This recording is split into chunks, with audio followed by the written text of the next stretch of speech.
see something. There we go. What's going on with my headphones? There we go. Now I can hear myself. We Talk Weekly, y'all. What's up, y'all? What's up? What's up? We Talk Weeklies after the talk on WPPMLP Philadelphia 106.5 FM. We Talk Weeklies after the talk with your boy Charles Gregory and the beautiful. Classy Lady Sparkle. And we're definitely in the building today. Excited. Long day. I always get excited on these shows because I get a chance to talk to the dynamic people, the beautiful people. We have two dynamic interviews.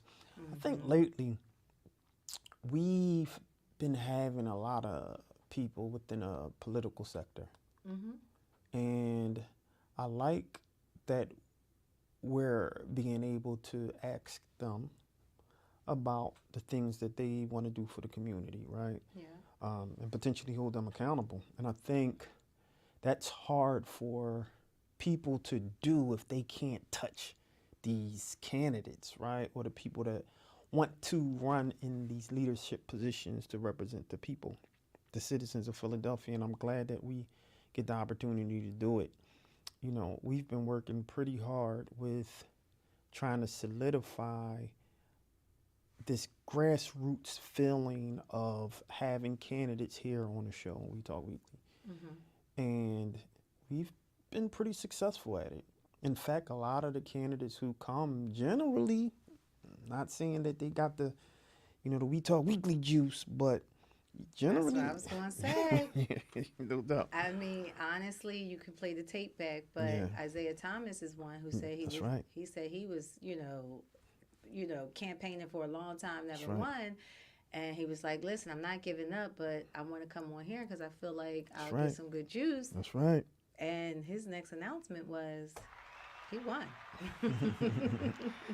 It was a couple people. We were able to have the new mayor of Philadelphia here. Yeah. We had her here, and I'm excited. We were we wasn't too hard on her. But we actually had every candidate. Yeah. I don't think any news media, independent or mainstream, had every candidate individually. I'm not talking platform. I'm talking individually. No, for sure, that came up here to talk to us. So that's something to be, Yeah, that's a nod that we can say that we have accomplished. Agreed. Pretty hard though. It was pretty hard to do. Got a little pushback. For me, I'm just getting on my soapbox just a little bit, right? Just a little bit. I'm not going to go all the way in, but I just have to talk a little bit about the importance of people like us, right? People, the creators, the people within the art sector who have these platforms, right? Because literally, if it wasn't for people like us, if it wasn't for the creators, if it wasn't for people who have like the platforms, Uptown Radio, I'm talking about the independent sector, the independent, circle, the circuit, right? We give the space to do that.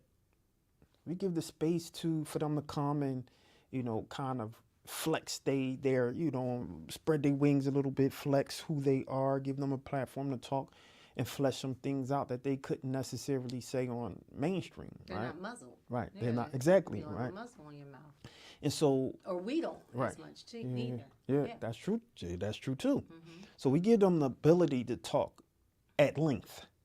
Oftentimes when they go to, say for example, one of the big three, right? They don't have the ability to talk too long, and so I don't necessarily point fingers at institutional, media outlets, right? But the smaller outlets gives them the opportunity to talk a little more, to express how they truly feel, for them to flesh out some things, for them to clear up some things. We had Jeff Brown, who was running, and he said some things during the debate about Chester. And I don't think he had the opportunity to kind of clear that up. But on our show, he did. And he thanked us for that. Sherelle Parker, now Mayor Sherelle Parker, right, was called to task about a post that she did holding up a sign, and she was able to explain exactly what happened. And so people were able to see that and kind of give her some grace, right? And I think platforms like ours, the independent media platforms, give space for people like that to say what they really want to say. And so, again, I won't get on my soapbox too long. I just wanted to say shout out to all of the independent media outlets that's doing the good work out there. Continue to do what you do. Go ahead. It usually starts sure. like that, though. Yeah. You know, it's like grassroots, like everything from independent artists. They start off with, you know, not as much either resources or backing, and you know, you have more flexibility. The sad part, I should say, is that once you start to get those wings, then they start to muzzle you more.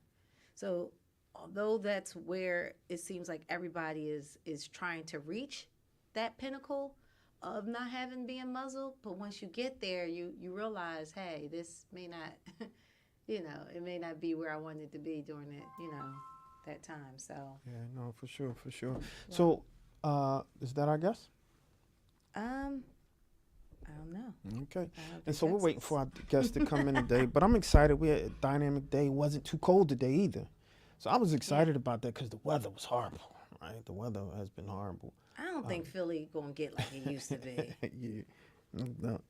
Yeah. I think back in the day, right. I don't know if it's global warming or whatever, but it's not like it used to be. We get a little bit of snow and people go crazy.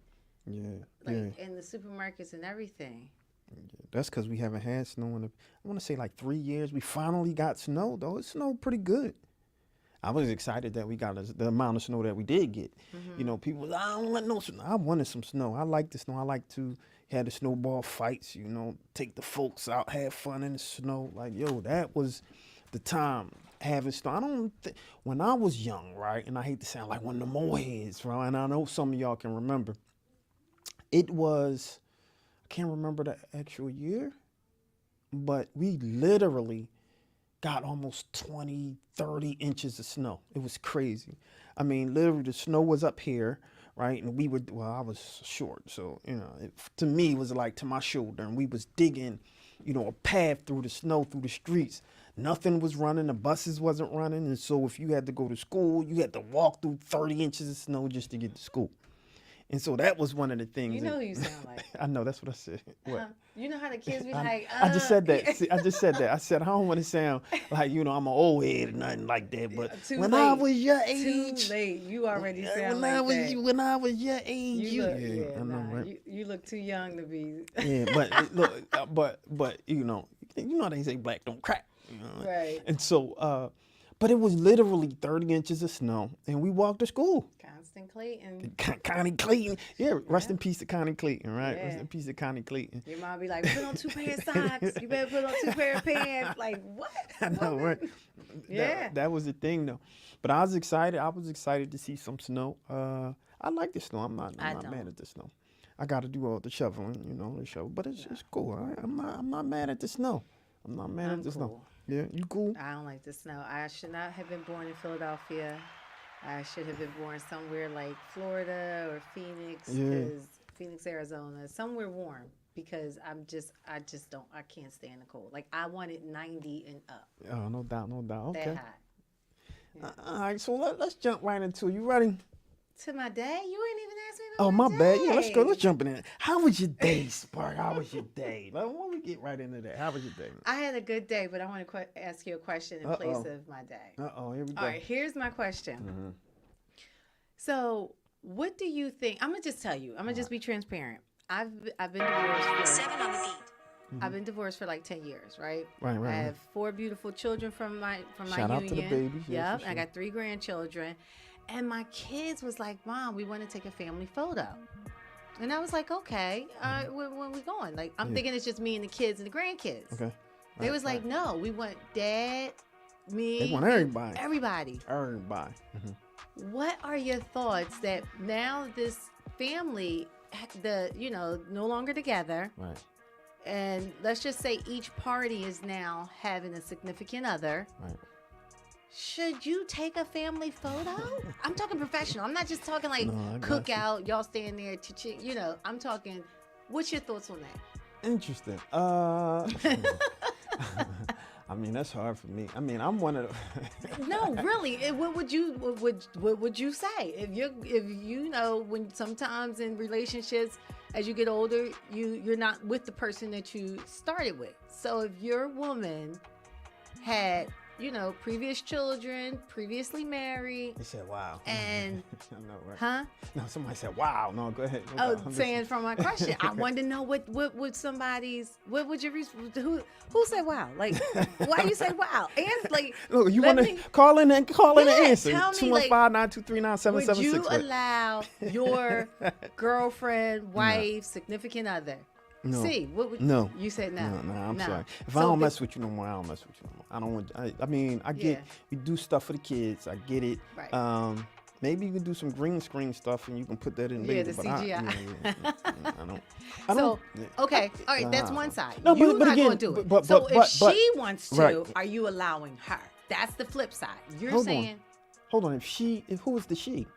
okay, let's Who's say, the she? okay, you saying that you wouldn't do it. If Yeah, let's just say your significant other asks you to be like, all right, your dad, I want you to take these pictures. You're Right. saying no. If I don't mess with you no more, that's it. So if now you got a significant other Right. that her previous life is asking for her to be a part of the pictures, are you allowing her?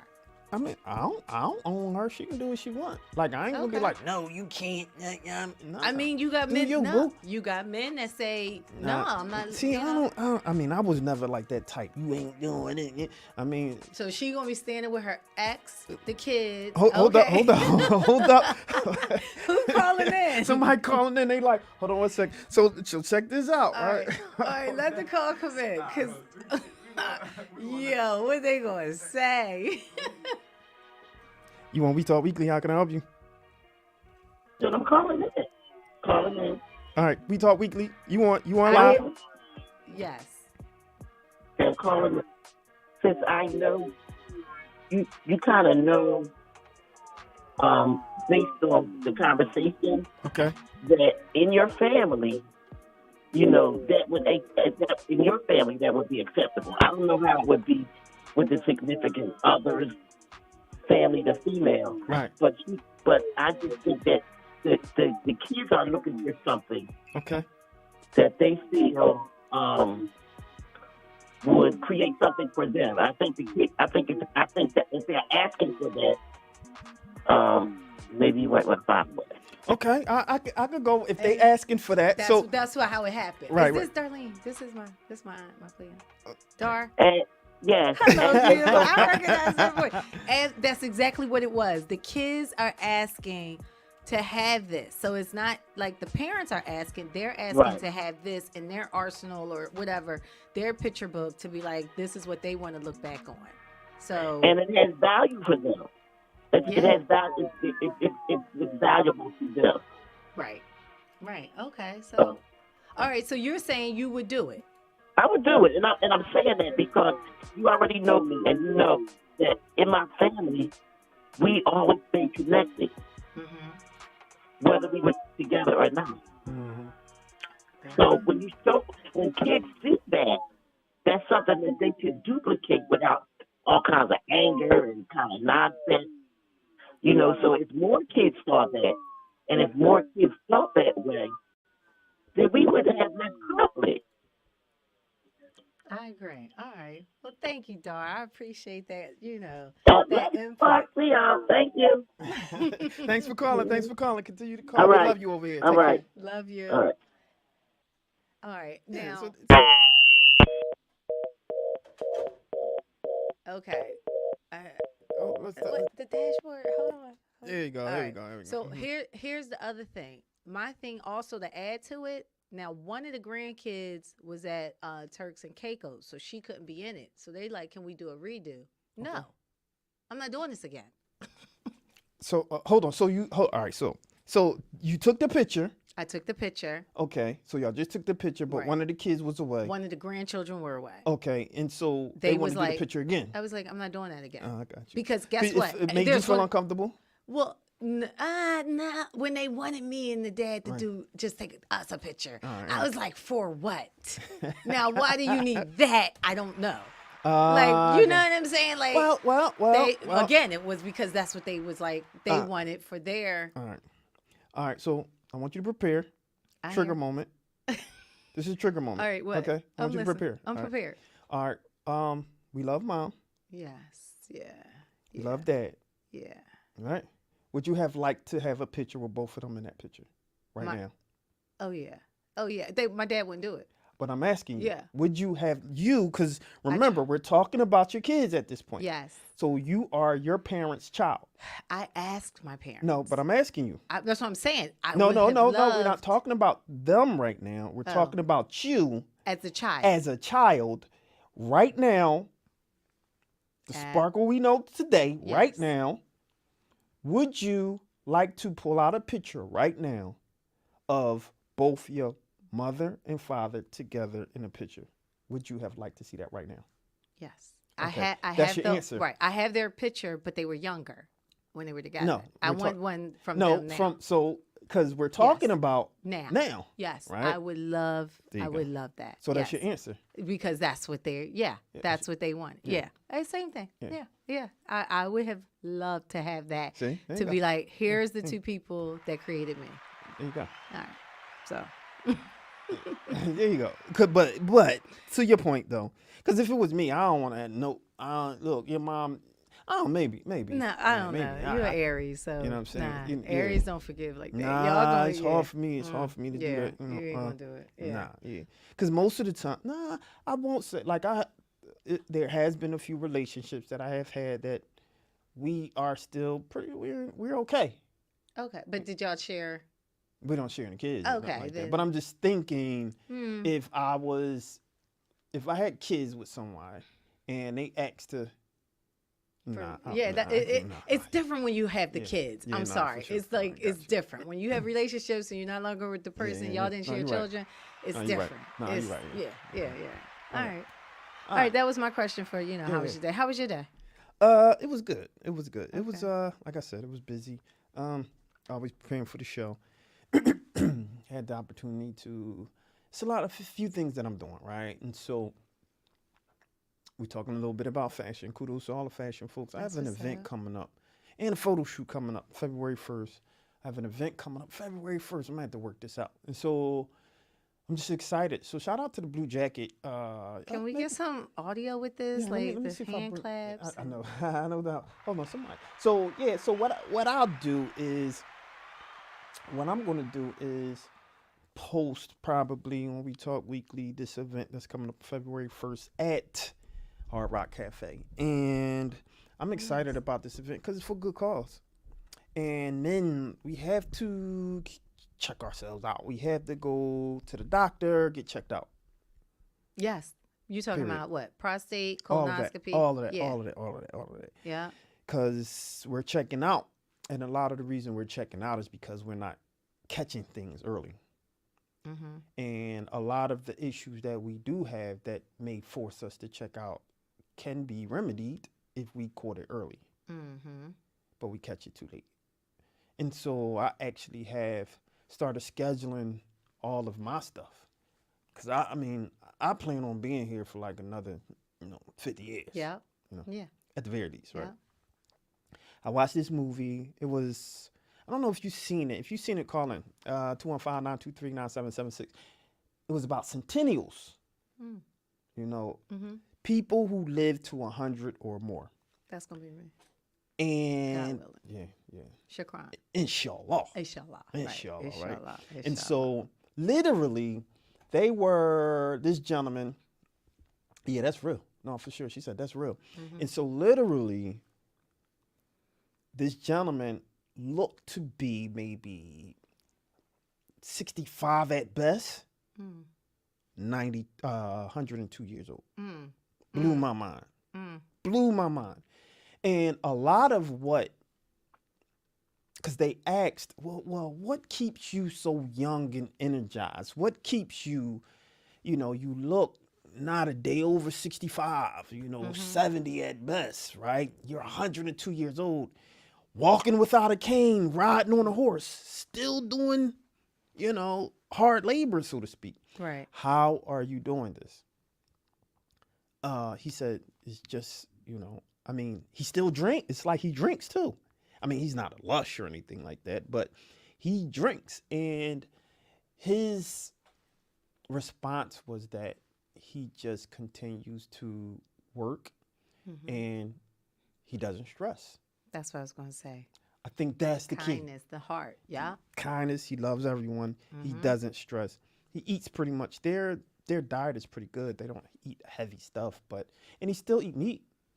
He just doesn't eat In moderation. in moderation. And I think that's the key. That's the key, guys. Like, we have to eat in moderation. You can eat your meat if you want. I'm a vegetarian. Well, I'm a pescatarian now because because the doctor went to go see a doctor. The protein? Yes. Yeah, He said, Charles, looking at your blood, your levels are low. It's like, what levels? What are you talking about? I don't know nothing about. I don't go to the doctor. It's just kind of like, But he said, your levels are low. And I said, my levels are low. What do you mean? He said, are you a vegetarian or vegan or something? I said, yeah. He said, I can tell. I said, oh, really? He was like, are you doing it for health reasons or, spiritual reasons, or what are you doing it? I said, well, yeah, they said it's healthy to be a vegetarian, Right. He was like, you need to eat more protein. Yeah. He said, I forgot what he said, but he said your levels are low and you need to eat more protein. And so she said sometimes it's different. Not with me though, right? And so the thing is, it's like you have to, understand your diet. And It goes even deeper too. Yeah, know for what your blood type is, your genetic makeup, because some people. That's what I got to do. I have to do that. I have to do Right. the blood thing. Right. Yep. So it's basically that. And people tell me that I don't look my age. I'm not going to tell you my age. Not that I don't, but I'm just not going to tell you right now. But it definitely is. You are what you eat. Yeah. Let me ask you this. Back in the day when you made paste, regular paste from out your kitchen, what did you use? Regular toothpaste? Oh, no, paste. Paste. Like I think it was like flour and water or something exactly. like that. Yeah, it was flour and water. Right? So Okay, yeah, when you made flour and water, you would put it on the pack of something. You would make a paper mache or something. Yeah. And it get hard. Yeah, I did that in school. So, that's what we missing. That's what we missing in school. Stay Right? with Go me, ahead. see. I'm with Stay you. with Go me. ahead. If flour and water outside of your body creates a glue, then what does it do when it's inside of your body? Yeah, that's with the batter, with everything we eat, which bread and flour and water, it creates a glue. True. So it starts to like bond up the arteries and all that stuff. So when you talk about healthy eating, it's like, how many times are you really detoxing your intestines? Your intestines is like about 15 feet long. Yeah. When you see somebody 7 feet long, you be like, yo, they tall. Imagine where the gut is like the second brain. Yeah. You know what I mean? So it's like, I personally don't go radical on eating clean, but I definitely know that moderation is key. Moderation is key. And when I say clean eating, you can say, okay, do you want to cheat? You can, but let it be in moderation. Don't overindulge. Don't be, don't have gluttony about it. Yeah. True. Yeah. So. No, I get that. All right. Am I supposed to be doing my stories? Yeah. You ready now? Or you Wait, want to talk? wait. You want to talk about glue some more? Huh? We can talk about glue. Nah. Okay. All right. But no, just to that point real quick though, is a lot of the products that we're utilizing and consuming, they're putting all this additional processed stuff in it, this additives, right? That's what makes it very like chemically imbalanced, right? That will unbalance you, Right. right? And so they say even like things that your shampoos and literally you can make your own shampoo, right? With basic items that, and they say also that whatever you putting in your skin, if you can't eat it, you shouldn't put it on your skin. Because your body is the biggest organ. Your skin is the biggest organ your body has. Yeah, no, for sure. Imagine that. Yeah. I honestly, now I don't get into all the shampoos and stuff, but whatever shampoo I have, I add apple cider vinegar to it, and I just shake it up, and then that's what I use. I use tea tree oil. I use vanilla extract, pure vanilla extract. If you can't eat it, then like even my lotions and stuff is pressed coconut oil.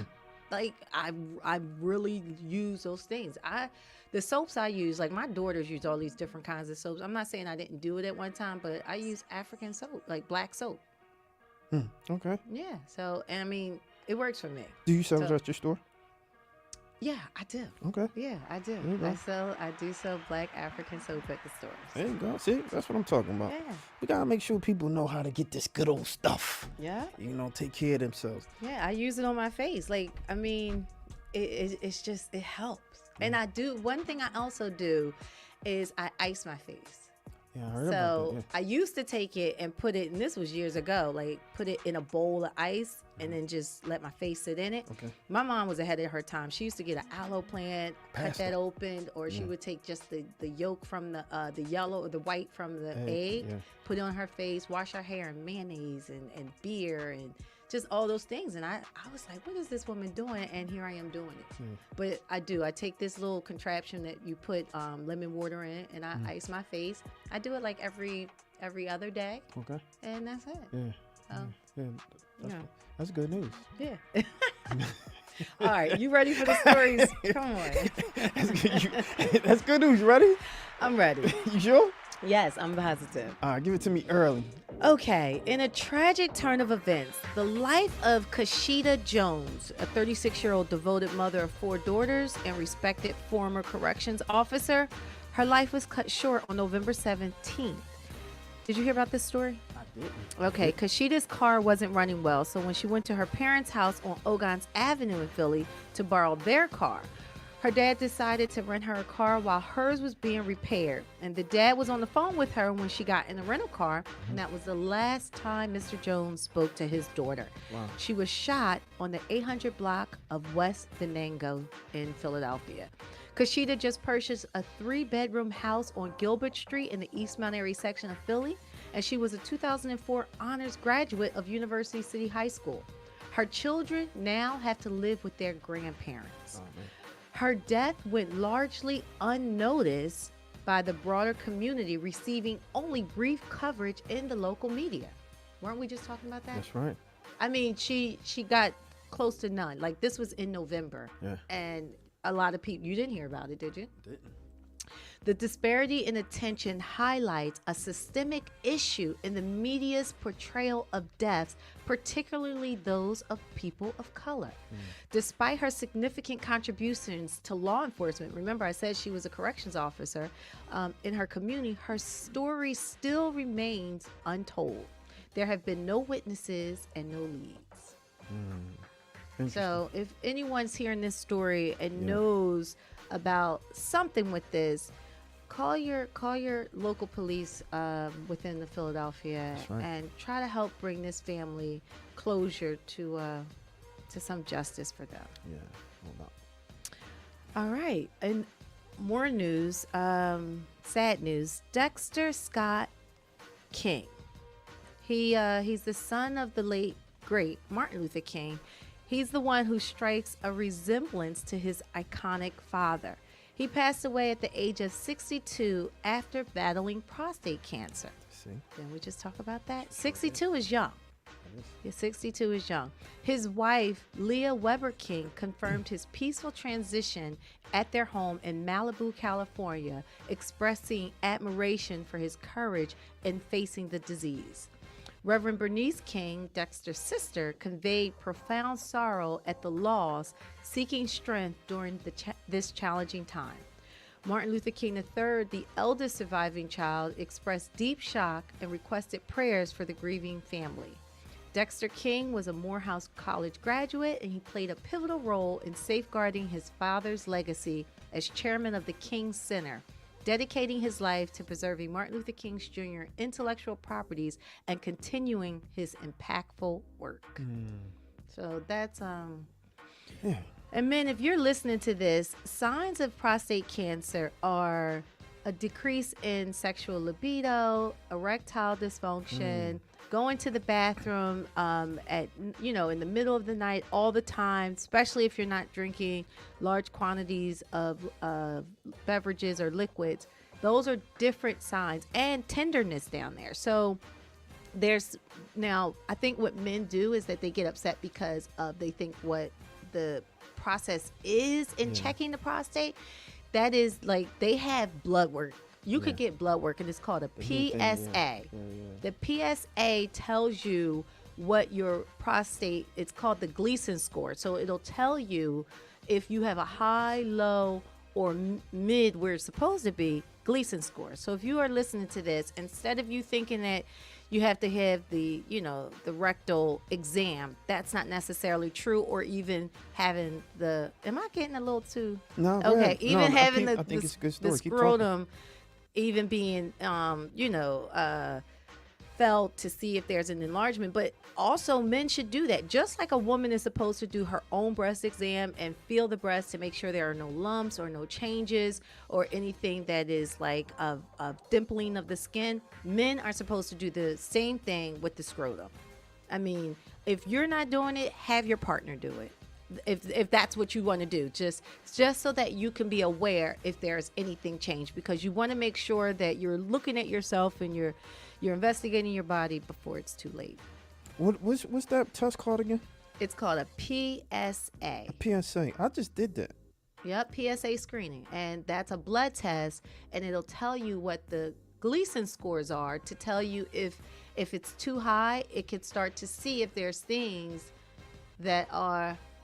Go ahead. Yes. See? That's it, right? You're I did good. it. And you're within normal range. Okay, yes. I'm good. Okay, good. See how That's it's in what's up. normal range? Yeah, no doubt. Okay. And that's a blood test. So when you go for your when you go for your annual screening, you get a PSA, you get an A1C. It tells you your blood sugar, and it not just tells you your blood sugar for now, it tells you 3 months prior to now. So we're in the month of late January. It would be like November, December, January. Okay. You know what I mean? So it tells, and then you can get one for your blood pressure, your, all those good things. Your leukocytes, which is probably, it's your white blood count, which is probably something that was low that the doctor was saying to you. So all these things, I'm hoping that we at least reach one person that can be like, this was helpful. No, that's what's up. I'm excited because I looked through that. I just got, How like I said, you just showed your PSA? Yeah, I just showed my pill. It got my information. I can't show y'all, right? But it said, what did it say? You saw it said within normal range. Yeah, there you go. Yeah, I'm so excited you're about good. that. You're good. Sure. Yeah. All right, no doubt. Okay. All right. So rest in peace again to Dexter King. All right. So this next story is it's good news and bad news depending on who's listening to it. So this is about Donald Trump. Donald Trump secured another victory in the Republican presidential nominating race by defeating Nikki Haley in New Hampshire's primary, maintaining his momentum from the Iowa caucuses. Despite Haley's determination to press on in the race, Trump criticized her remarks and questioned her ability to challenge his dominance within the party. Is this now? Listen, this is Trump actually won, and he was a write-in for the New Hampshire's primary. Right. Like, come on. Trump's reaction, marked by mockery and confidence, underscores his belief in his strong position and unwavering support among Republican voters. And he's not telling a lie. Like, they really supported him. Haley portrayed herself as a resilient contender, emphasizing her intention to continue contesting Trump's leadership, starting with South Carolina's primary and extending to Super Tuesday and beyond. So for those wondering why Joe Biden was absent from the 2024 New Hampshire primary ballot, it can be attributed to a strategic decision influenced by concerns about his electability and the rise of a younger congressman within his party for the presidential nomination. So instead, he relied on the write-in option as far as Trump for the primary. Interesting. So we'll see what happens with other such Dean Phillips too. I think he was featured on the ballot, and Marianne Williamson. Yeah, honestly, I don't think they should have the ability to do that. To write in? Well, yeah, like at the last minute, just to decide, "Oh, I don't want to do that because X, Y, and Z." That's just like, I don't believe that they should have the ability to withdraw from debates either. And they have been taking those positions like, I don't want to debate because X, Y, and Z. Trump even did that Do you before. think there's a time frame then? Is that what you're saying, like at last minute, like you mentioned? Yeah. Because I think you should be able to, Yeah. but maybe there should be like some type of structure there for a time frame. Yeah, yeah. So No, I agree. yeah, For but sure. I think whenever you given the public, the right, then they feel like it's their vote that matters. It should So, be. I think it's to the people. yeah. Leave it to the people. Let the people vote. Let the people vote and decide who they want. Simple as that. It's not rocket science. It's not rocket science. Let the people speak, There you and go. it sounds like they've spoken because Trump is in there with Yeah. that. And I I don't told know these if that's Dems, man. See, and that's why. no party. Yeah, Go there, ahead. There you go. But I was going to say that's why I hate to be friends with people who are jumping into politics, because I gotta be hard on them, and I gotta hold them accountable, right? I can't show no favors, right? We got some friends in the building now. we got into some friends in the politics. building. I'm gonna have to, fuss at her a little bit, because now she threw her hat in the race, which I'm proud of the sister. It's like my sister, but I gotta fuss at her too, because she's gonna be the representation of what the people want. We need that. We definitely need that, but we want people in there that's really gonna do the job. We want people that's in them streets, as we always say. Is Trump in the streets? Is he? He in somebody's streets. He in somebody's streets. I'm just saying. But no, go ahead. Well, that was your good news and your bad news from your girl, Classy Lady Sparkle. And that was your good news and bad news for Classy Lady Sparkle. I'm your boy Charles Gregory with the beautiful. Classy Lady Sparkle. And I don't want you to go anywhere. When we come back, we're gonna fuss a little bit about all these people that trying to represent the people, and we want them to do a good job. But don't go nowhere. We'll be right back, y'all.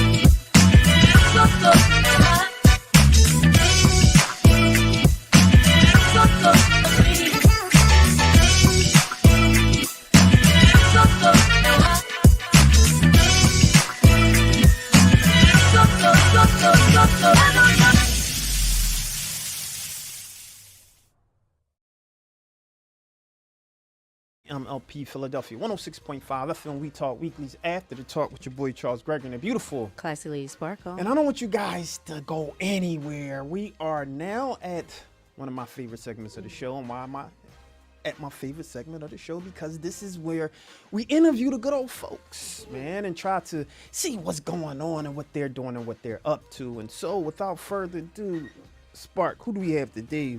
Today we have the beautiful Sajda Blackwell, also known as Purple. She's co-founder of Blackwell Culture Alliance Incorporated, is a dedicated wife, mother, and community organizer based in West Philadelphia.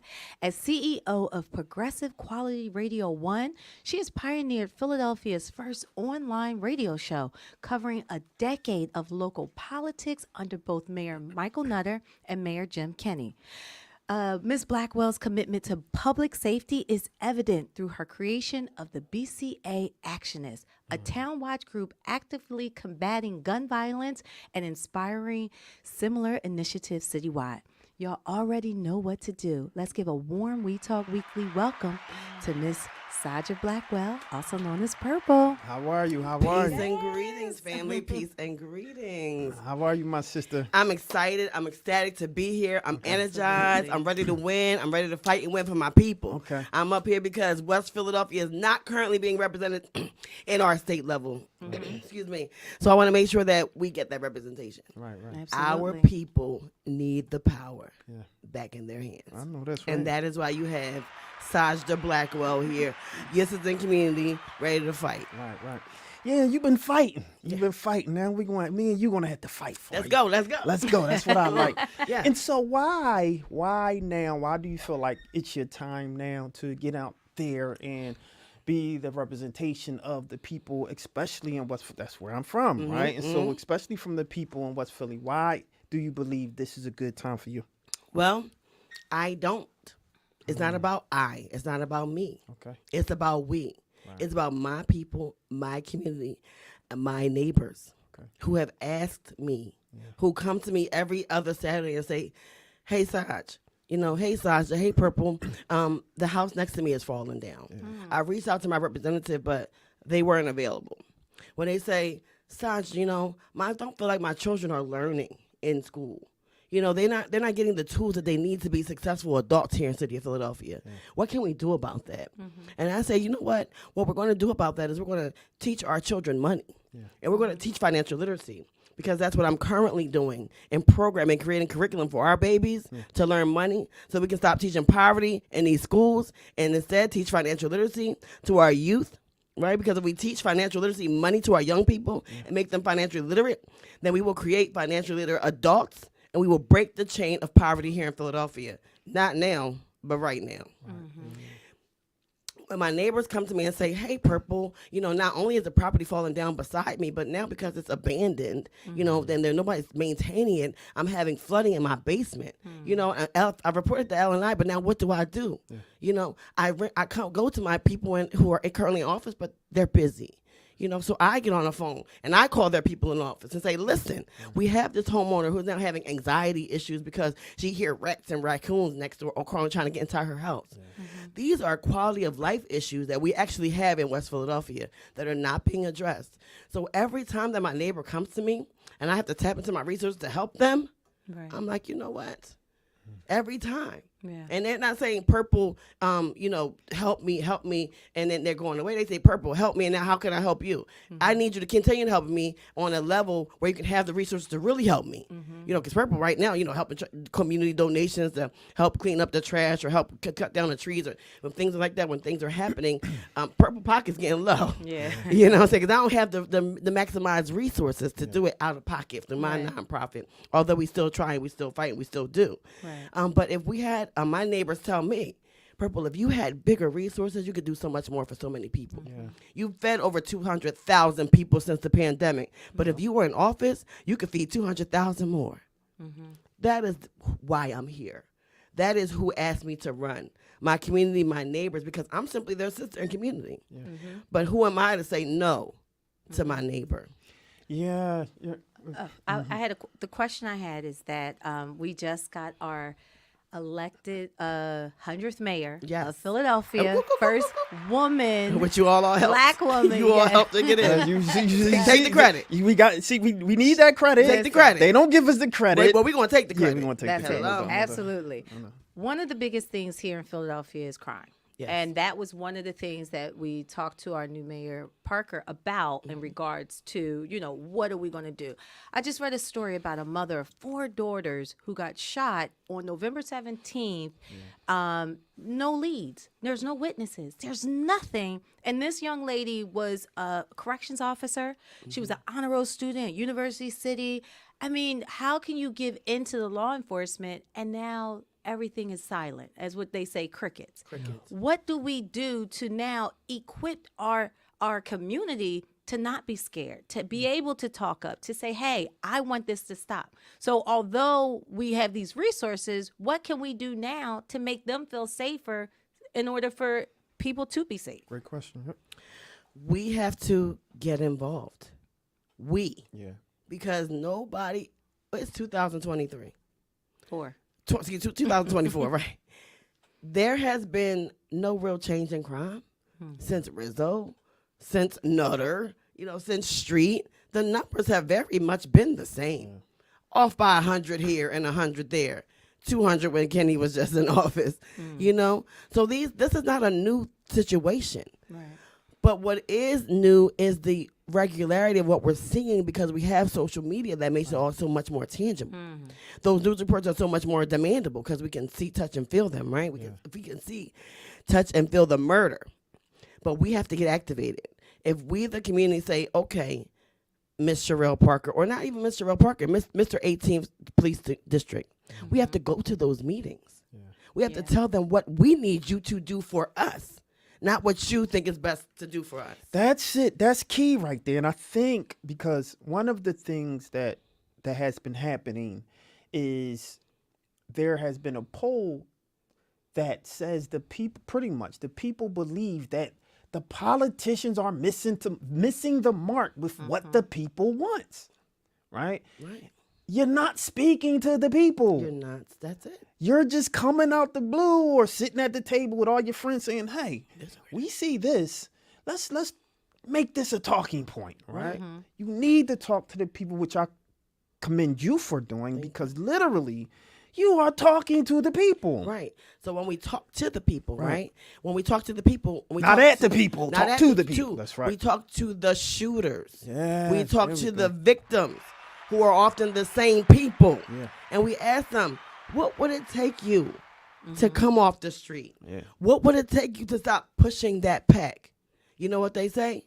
It takes a livable, sustainable wage. Yeah. That's it. 100%. And you know what I say? Well, I got these friends at the labor union who have apprenticeships to get you into welding jobs that pay $40 an hour, which is a livable, sustainable wage.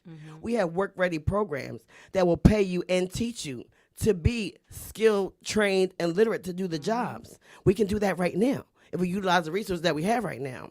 So let's have a partnership. How about I put you in this apprenticeship for 6 weeks? You come off the corner for 6 weeks. And if this is life changing for you, if it works for you, if you don't gotta look over your shoulder no more about who's gonna shoot you because you got their pack, or they trying to rob you because they trying to come up and reach your pack. If we can change that thinking, if we can do that for you, would you come off the corner?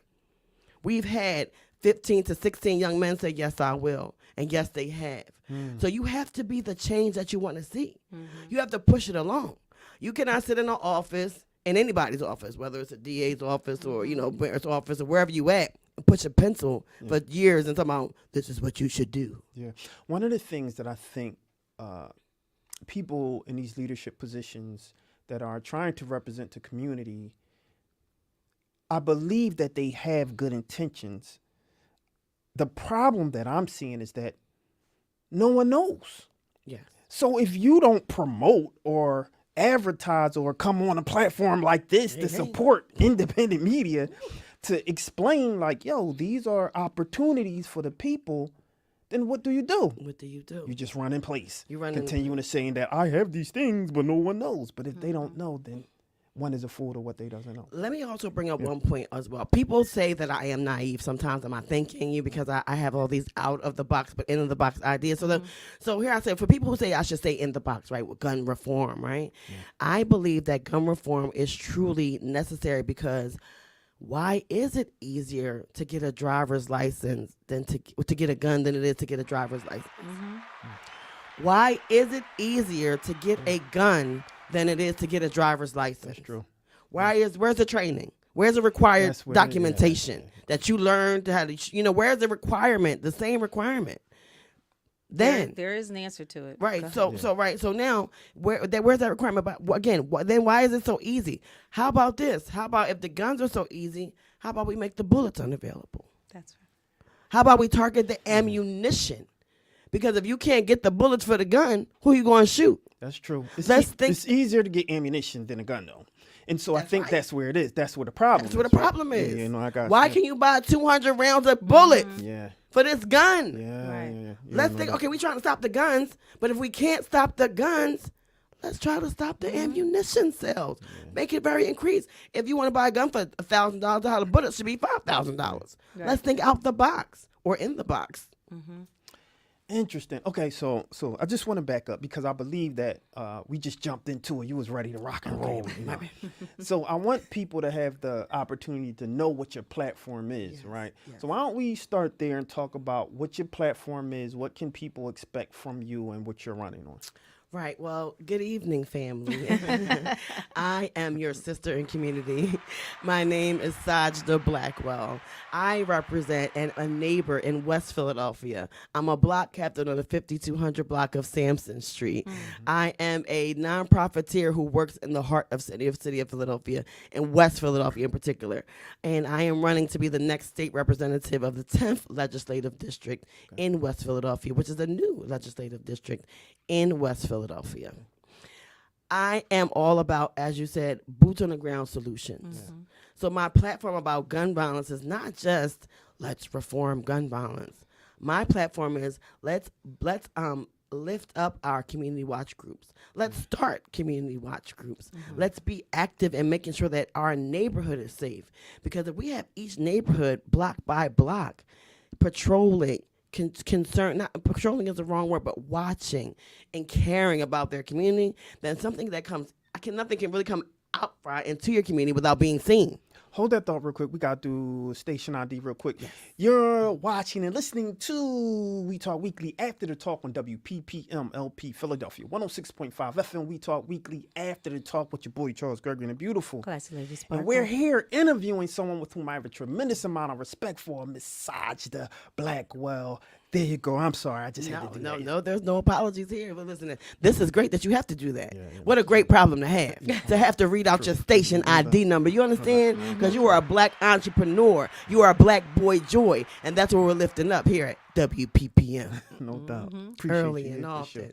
But what we're saying is that we're thinking about gun reform, how we can do it ourselves. Right. And then how can the state help us get it done? What kind of funding, what kind of programs can be done? What if, let's just say, and not everybody likes this idea when it comes to gun reform, we know that if you knock on the door to your neighbor on the left or your neighbor on the right and say, hey, you know, your guns out here, you're scared, you might get shot, you know, what can we do to save us? What can we do to fix it? They'll say, I need the police. Yeah. 9 times out of 10, your neighbor who is elderly, you know, is going to tell you that they want police in their neighborhood. So how can we partner with the police, quote unquote, or with the public safety unit, you know, professionals that we hire to protect us, right? To protect and serve us, because that's the part that sometimes people forget, to protect and serve us. Right. You know, how can we build better relationships? Yeah. We do that through community town watch groups. We do it together. We do it with community policing, educating bridging the gap. We do that by what if at the state level we can say, hey, let's get to know our state troopers. What if they were in family with us? What if they were in community with us? What if they just weren't a threat? What if they were here on the weekends, getting to know the community? What if they had a hot spot that they were in charge of, but not just patrolling, but getting to know, protecting, and then serving and protecting that community? What if we say, hey, let's get some overtime money, you know, that may be there, or maybe the money that's sitting there from our state troopers, let's get them in our cities. Right. Let's help our city police in that way. Let's utilize all of our intergovernmental resources, right, and make it work. Now you're speaking about gun reform. You're speaking about like a native of Philadelphia knowing these things. Can you share with the people that if you've ever experienced anything with gun violence and why this is so near and dear to your heart, and why that if you know, they choose you, like you're the person for the job, not just on a professional side, but on a personal side. Absolutely. I think that what's real to me is that every news story about a little black boy, a little brown girl getting shot and killed on their porch, that's my child. I feel that. Also, you know, when I was 7 years old, my oldest brother, Ron Eastley, was murdered in gun violence. You know, and then throughout time, there's been nothing but, unfortunately, in our community, my friends, my relatives being shot and killed, and seeing teenagers die. And then in 2023, when, you know, my husband, we lost 3 sons. At the January, he lost his 19-year-old son, who was shot 21 times, okay, in Rochester, New York. Over rat beef, you know, lifestyle. Right. You know, later on we lost another son, a tragic accident. Sadiq was our first son. Tommy, we lost our second son due to tragic accident. And then in November, our baby boy, Charles W. Blackwell, was murdered in domestic violence. Wow. sorry. So to hear all of this. these losses are heartbreaking, and preventable. Hmm. So where we are in pain, use that pain to fight back. That's right. Because violence is violence, Mm-hmm. whether it's through a gun, through a knife, through anything that leads to death. Mm-hmm. And we have to be vigilant in changing that mindset. Right. Thank you for Fantastic. sharing I that. want to, and we love your family, and kudos to you, and my condolences, of course. Absolutely. Where do you believe you can, I guess, fit within the disconnect from the political sector to the people? Where do you believe you fit in? I fit in because I, Sajda Blackwell, am a connector. I am your sister. And the way that I choose to be active in my activism is that I connect the porch to City Hall. Okay. Hmm. And I connect the City Hall to the porch. Mm-hmm. Because I remind City Hall that your ideologies, that your policies should be from the porch. Mm-hmm. It should not be from City Hall. That's right. And that means that you're talking to your neighbor. You're talking to your business owners. You're talking to the constituents that put you there. Because your ideas are not the ones we want you to work on. We want you to work on our ideas. Right. And your ideas better be my ideas. And that's why I'm running. Because my ideas are my neighbor's ideas. Mm-hmm. They my sister's ideas. You know what I'm saying? They're my black captain's ideas. Right. So this is where we're lacking in community. And like right now, a lot of our representatives, they get in there and they get the power and they forget about the people. Mm-hmm. And that's the problem. And we call that an elitist. That's an elitist mentality and an elitist ideology. And that's what's happening now with the politicians pick who runs for office. Right. I choose you. Yeah. Mm-hmm. No. No, we are egalitarians. We are people who fight for equal rights and equalness and equality everywhere on every level. So we believe that we should pick our politicians. Yeah. We, the people, should tell who we feel should represent us, and I stand on that. I love that. What do you, so state rep, you're running for state rep. Yes. For those who are listening that don't really understand what a state rep does for their Yes. community, can you Yes. explain that or walk them through that? Yes, I could. You know what? I have a There you go. a curriculum that I I built love that. in Okay. community. Let's talk about it. Because one thing we talked about on my platform, it is public safety, which gun violence is at the top of that. It is financial literacy, which teaching people money, teaching babies money so they can teach their families money so we can change the direction of the poverty line in Philadelphia directly. It is affordable housing, because guess what? If I make our children financially literate and they become financially literate adults and they making money, Yeah. and then they're financially able to buy that house, that we're going to make sure is affordable. Right. They're not stressing and they're able to not just strive, but they can thrive. Right. And that's what we want to do. We want to be living. Right. We want to live right now. Right. I want to be financially wealthy right now. Mm-hmm. God forbid. I mean, we Muslim, we know that tomorrow is not promised. Right. And then I'm thinking every religion, Yeah. tomorrow is not promised. So how about that? I'll be happy now. Why do I have to wait 10 years from now? If I just learn how to flip this investment, Okay. you know what I'm saying? Right. Or how to invest properly so that in 5 years I can be well off. That education, knowledge is not cliche, but knowledge is power. So let's talk about the curriculum. Right. Sure. So like the curriculum. So your state representative is a person who represents you in the house, in the general house, which means that your House of Representatives, they make your laws. And your state representative helps you getting funding from your state to help your district and community. That's really a job. And bringing the funding and resources to you, the community, like your municipality, which are your council people, your mayors. They need help getting you the resources that you need. Philly don't got that much money, but we do have an access that they need to tap into, but we'll talk about that later. But in the meanwhile, the city needs help. And they get, the state allocates money for each state's funding, resources. So if the state has about, just get $44 billion, let's say, then that's what your state has to allocate out to all the different counties, 67 counties in Pennsylvania. So Philly, Pennsylvania gets a certain amount of money. So it is my job in West Philadelphia as a state representative to go up there and advocate for that money for my district. Funding for, you know, whatever for the nonprofits. You know, how can we help our municipalities? How can we help our local politicians win? How can we help our local politicians help you? Right. What funding do we need? What is it for education? My job is to go up there and vote yes for, you know, public education funding.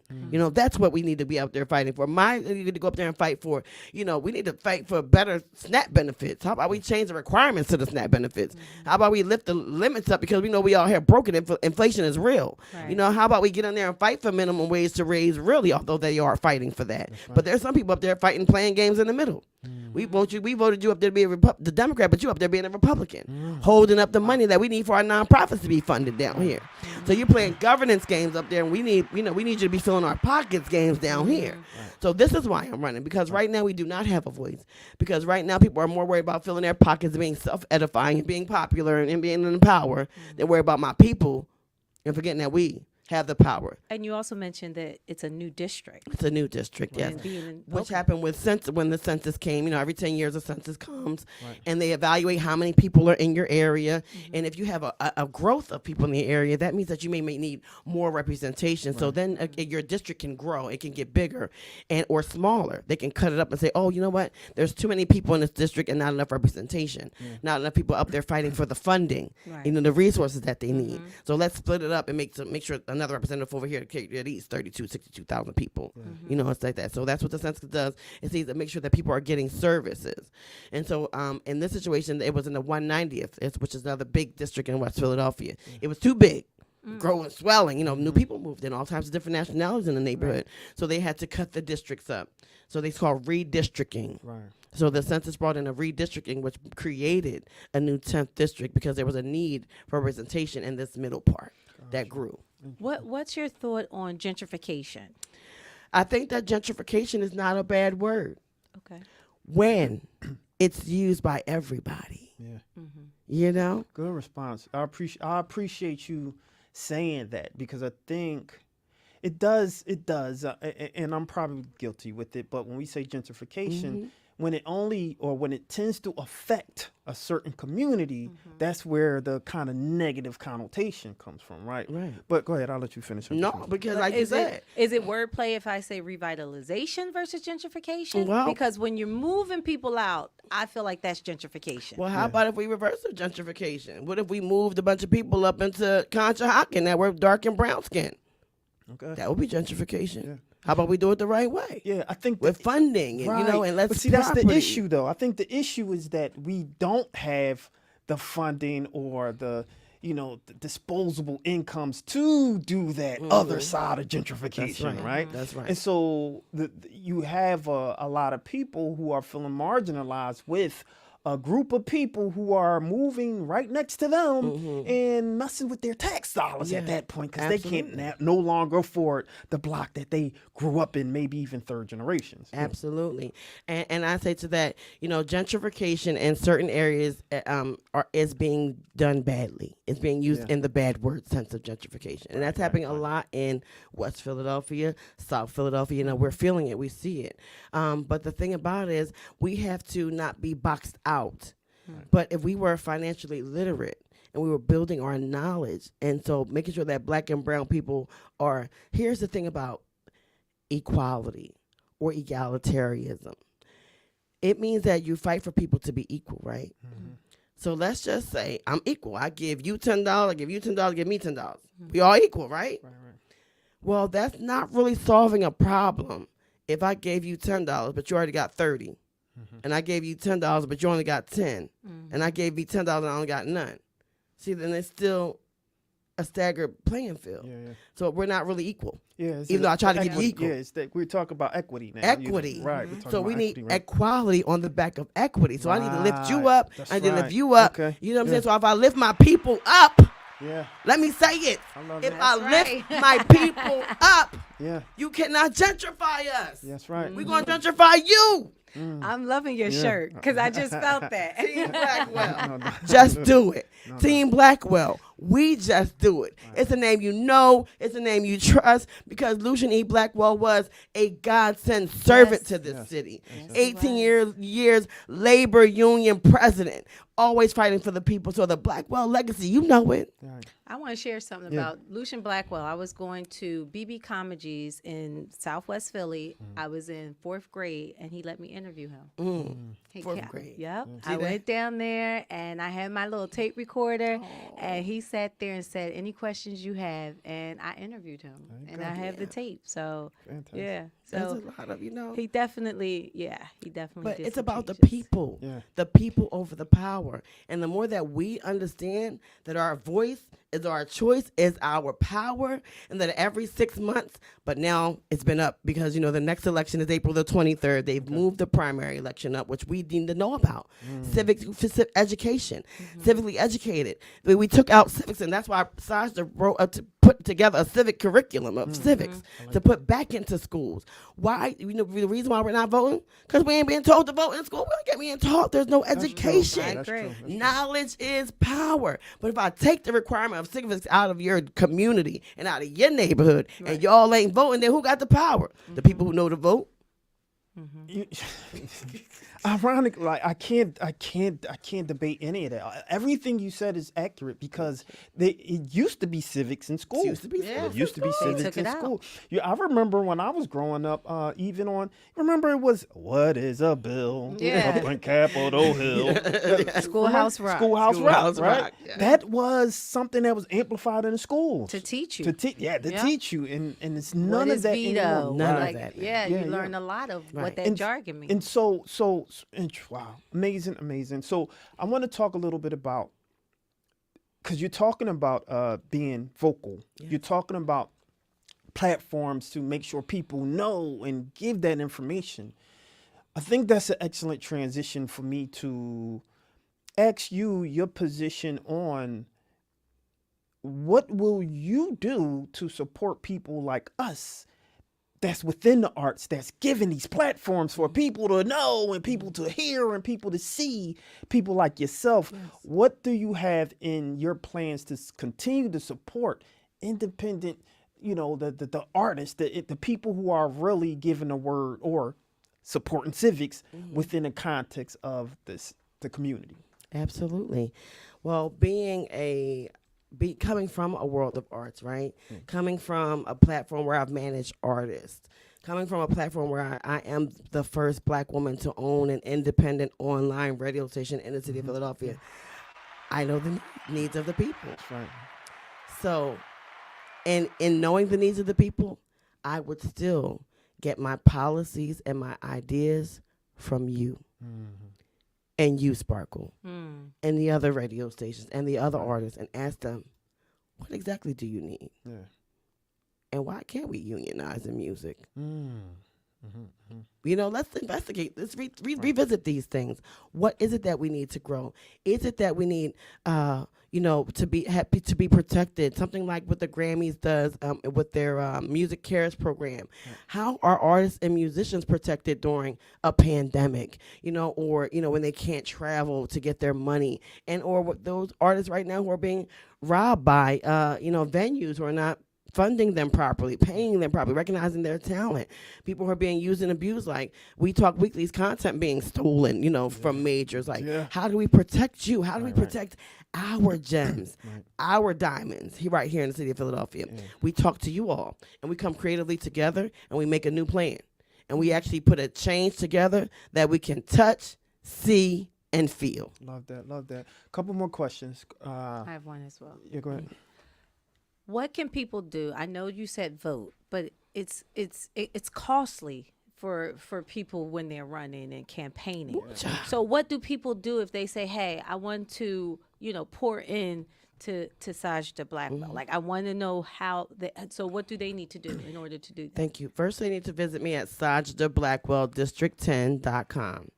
See about my platforms. I get a little energized, so I stumble over some things. But I get a little fantasy ideologies I want to really go into. But please visit me to see my platform at SajdaBlackwellDistrict10.com, and then you can go there and you can donate $1.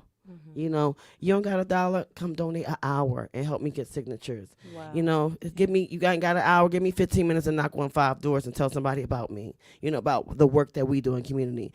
The fact that we pay young kids $1,000 a month to make nonviolent music true, on yeah, purpose. yeah. The fact that we, thank you. Yeah, I seen it. I mean, again, you know how I am about, I call people to task and we try to hold them accountable. And one thing that we say on the show is that, we can't support anyone individually, but we support the people who are doing some things in the community. Or And you are one streets. of them. In these streets, In that's these right. streets. You are one of them, yeah. Yeah, because and we just had our last how dope are you? It's because we understand that our young people right now are dying in the streets over rap beef. Yeah. It's called drill music.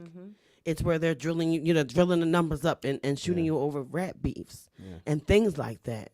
So we want to stop celebrating black murder in music. Okay. Period.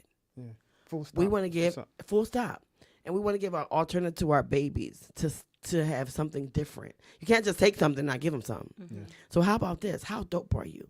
Are you dope enough to make that same hot rhymes, those same hot tracks and say like lyrics, but not kill nobody, not call nobody a B, not use the N word? Are you that dope to not promote murder and still be popping? Because we don't want your rap, we don't want your whack raps. Right. Don't come here with the whack stuff. Right. Come here, show us how dope you are. Give us another alternative to music, something that's not killing our babies, not adding to the carnage in our streets. Yeah, you and to that point, that particular initiative that you're doing, people don't understand the literacy behind it, because what it does is forces them to use different language and look up different language that rhymes, right? And so we're not looking at the importance and the brevity of what that initiative does. So kudos to you. Thank you. And time is flying. What would you say to a young person that, or not even a young person, because at this point, everyone is taking a position of, I'm not voting because my vote don't count. Yeah. So what do you say to the person that takes a position that I don't vote because my vote do not count? So it's really very simple. For every single person who feels like your vote doesn't count, and let me give you a reason to vote. Because if you are not at the table, you are on the table. It's getting sliced up and eaten. Yep. Somebody Oh, slicing man. you up and eating you up. So you need to use your voice, Got you. understand your power, and make your choice at them polls every 6 months, or now every 5 and 7, however they done did it. Get up, wake up, and pay attention, because you in masses make movements. Movements hold power that change things. Fantastic. One last Real question. people make real change. And I'm a real person fighting for real change. So if you are tired of being unrepresented and feeling like you don't have a voice, I would be the candidate for real change in your neighborhood that you can touch, see, and feel. Got you. Last question. What does Mrs. Blackwell do? Because a lot of stress is going to, this is going to be a lot of stress. So what are you going to do to reset and release and come back rejuvenated? What do you do? Listen, the difference is this time around is that it's not stress. It's an excitement for change. It's a presidential blue wave, blurple, or purple wave. I don't care what you might say. My team says it. Be careful, but it's about knowing that you have been assigned and accepting the assignment, and whether it be from a Most High or from your people, God talks. We call it agape love. It's agape. It's an assignment that you do because you are so filled with the love of the Most High that you have to do.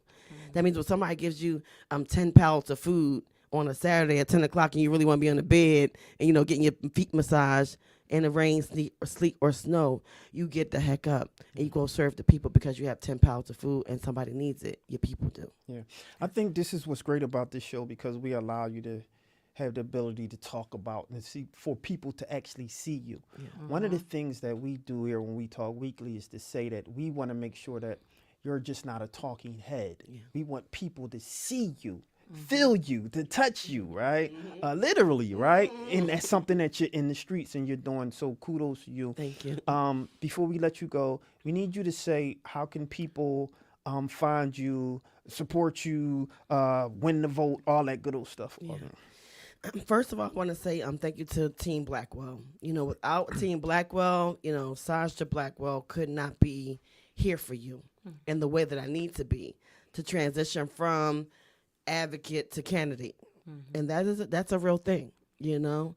It's a real thing to be able to connect with people, to help them understand that what they know you as is more than they see. You know, guess what? I'm not just a radio personality. You know, I'm not just an activist. I'm not just a mother.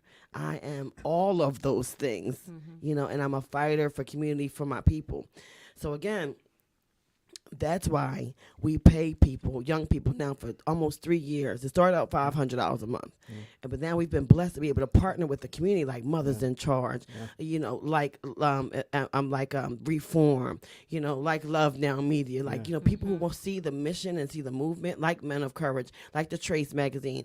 They said, you know what, let me help this sister, because they know that collaboration is key. Collaborative economics is right. Key. You know, collaborative gun violence fight and reform is key. We need each other. So when you get thinking that the I, that's when you're wrong. You start off wrong. I'm not here talking about my policies. I'm talking about our policies. I'm talking about the movement that we have to save our babies. The fact that we were boots on the ground in the gun violence fight when it was at its height with Mayor Kinney. And Blackwell Culture Alliance, your sister Sajda Blackwell and her husband Thomas Blackwell are in the fight to help that 30% reduction of gun violence in West Philadelphia. Facts, data, and receipts. You know, that we actually are teaching our children conflict resolution at these How Dope Are Your events. We have full healing circuits of 100 people in a circle talk about their trauma and how to heal from their trauma. We're healing our communities.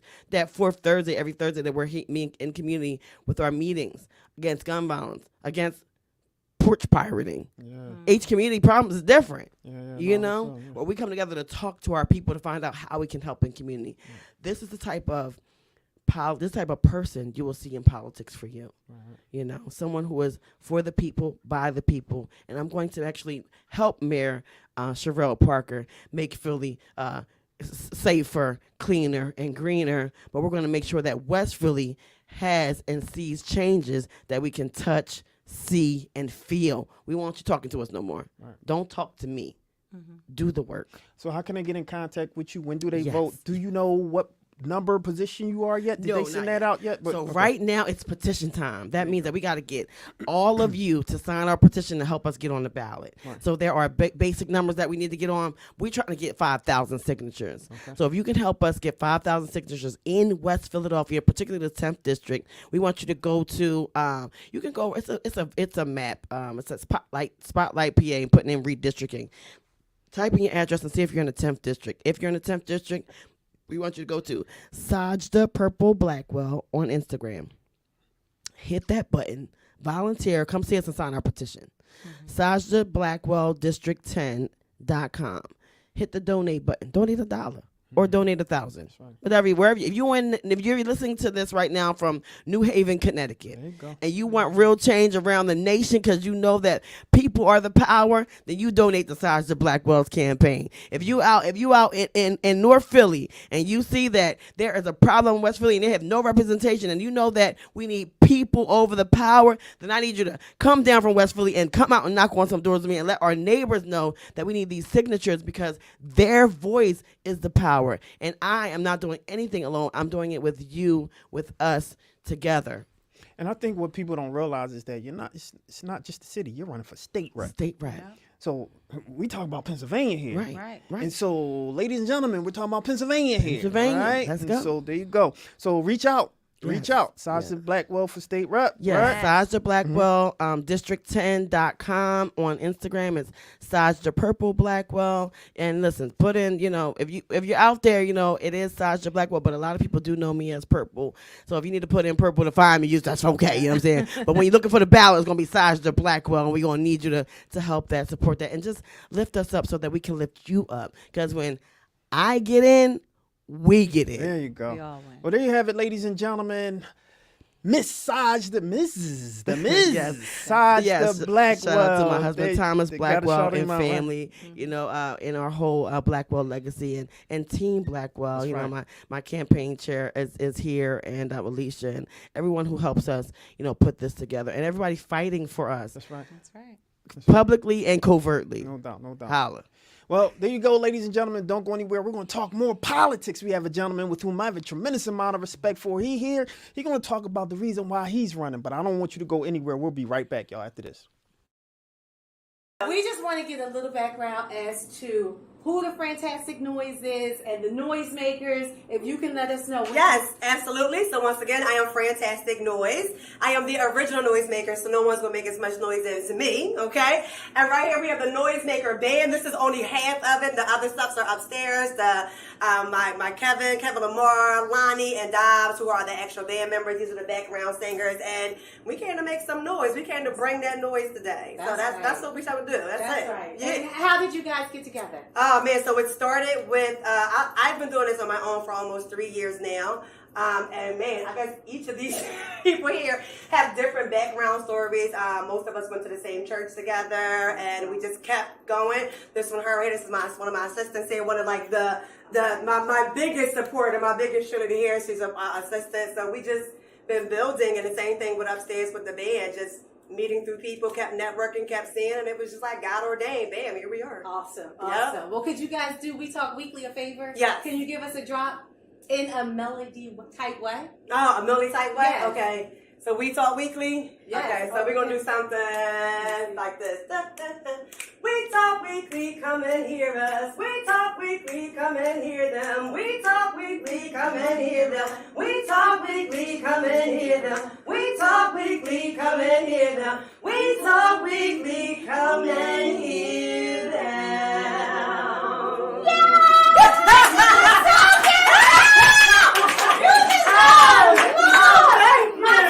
You just gave me like. Okay, get beautified because y'all already gorgeous. Yeah, thank you very much. Thank you. We Talk Weekly after the talk on WPPMLP Philadelphia 106.5 FM. We Talk Weeklies after the talk with your boy Charles Gregan and beautiful. Classy Lady Sparkle. Yeah, we just was making sure we got our next interview in, making sure he can hear. You can hear all good? Yes. There we go. I'm excited to talk to this gentleman because he's going to talk a little bit about some of the issues that's in those streets also and what we need to do to potentially fix them. And so without further ado, classy lady, who do we have today? Today, with over 2 decades of experience, we have Issa Mateen. He's operated both an independent K through 12 school and a children's summer camp, fostering educational growth and character development. As an imam for 35 years, he has led his community with integrity, organizing protests against detrimental influences, and teaching karate to the youth across various institutions. Y'all already know what to do. Let's give a warm We Talk Weekly welcome to Mr. Issa Mateen. How are you, my friend? How are you? Fine, thank you. Fantastic. First of all, alhamdulillah, salam alaikum, my brother. Wa alaikum salam. Absolutely. It's good to see you in here. I actually, just a short story. I actually seen this brother on I believe it was Instagram, talking to the people, saying some really good things that I actually agreed with, and it's good to see people in those streets that's really talking about making change and what we need to do to make change.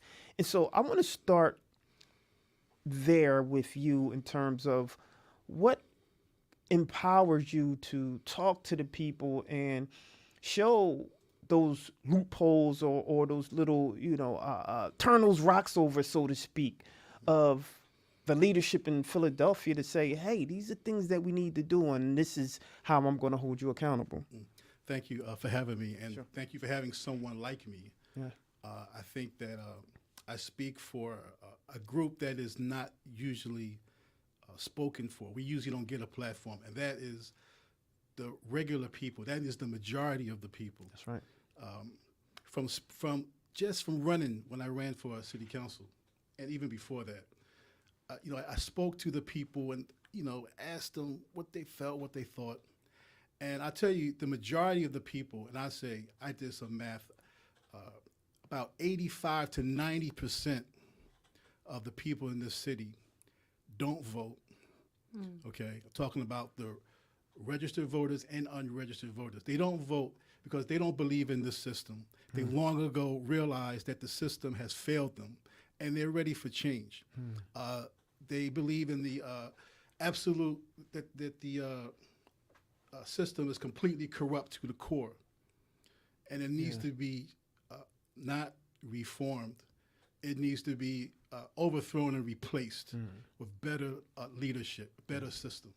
So people are fed up. That's why I'm talking. I'm fed up. I'm not a politician.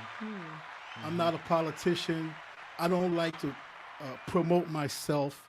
You know, I don't promote I don't want to do that. I'm not a politician at all. My campaign was hasty. It just was when I looked and I saw who was running, and you know, it was the same old people with the same old statements. And I'm old enough to realize game. I'm old enough to realize when something doesn't work, and change needs to be needed from the core. I appreciate that. I appreciate you saying that, and I agree with that. It becomes the same old talking points, and I think people are starting to wake up and say, "Hey, you know, just because I'm a Democrat doesn't mean that I have to vote all blue or I have to vote down the line. You know, I have to, listen to kind of the old way of thinking, especially when we're in new times, right? And I don't think that people are truly listening to the needs of the community, but they're only listening to kind of like that backroom conversation when they're sitting at the table and say, these are the topics that we're going to address. Meanwhile, we have, Miss Johnson down the block literally just scared to just walk down the street and get a loaf of bread, And so when you hear the people speaking, right, and some of the needs that are happening, what is the pushback that you're hearing from the people as it relates to going out and voting for the current leadership? When I talk to people about the people in position right now, the council people of their district, the state representatives, the state senators, and I talk to people, especially elderly people start to use profanity when they talk about the state senator, when they talk about their council person. Old people start cursing. People are completely disgusted with these people. So they like to have parties and gatherings, that the council people and the reps and just have these parties, like everything is okay. Right. They're hated by the people. I'm talking about the majority of the people. I'm talking about the majority of the people have no use for them at all. And it's not that they don't vote because they're lazy or they're stupid. They realize game. They've given up long ago. They realize they have been betrayed. They have been betrayed by these politicians, and they're fed up with them. So what do you think needs to happen? What do you think? Because, politicians aren't going away, right? We're going to have them until we're no longer here on earth, right? We know that there is people that are in these leadership positions that are not 100% in line with what we believe the citizens want. So we already know that. What can we do, right? Because we pride ourselves in being solutions-based, right?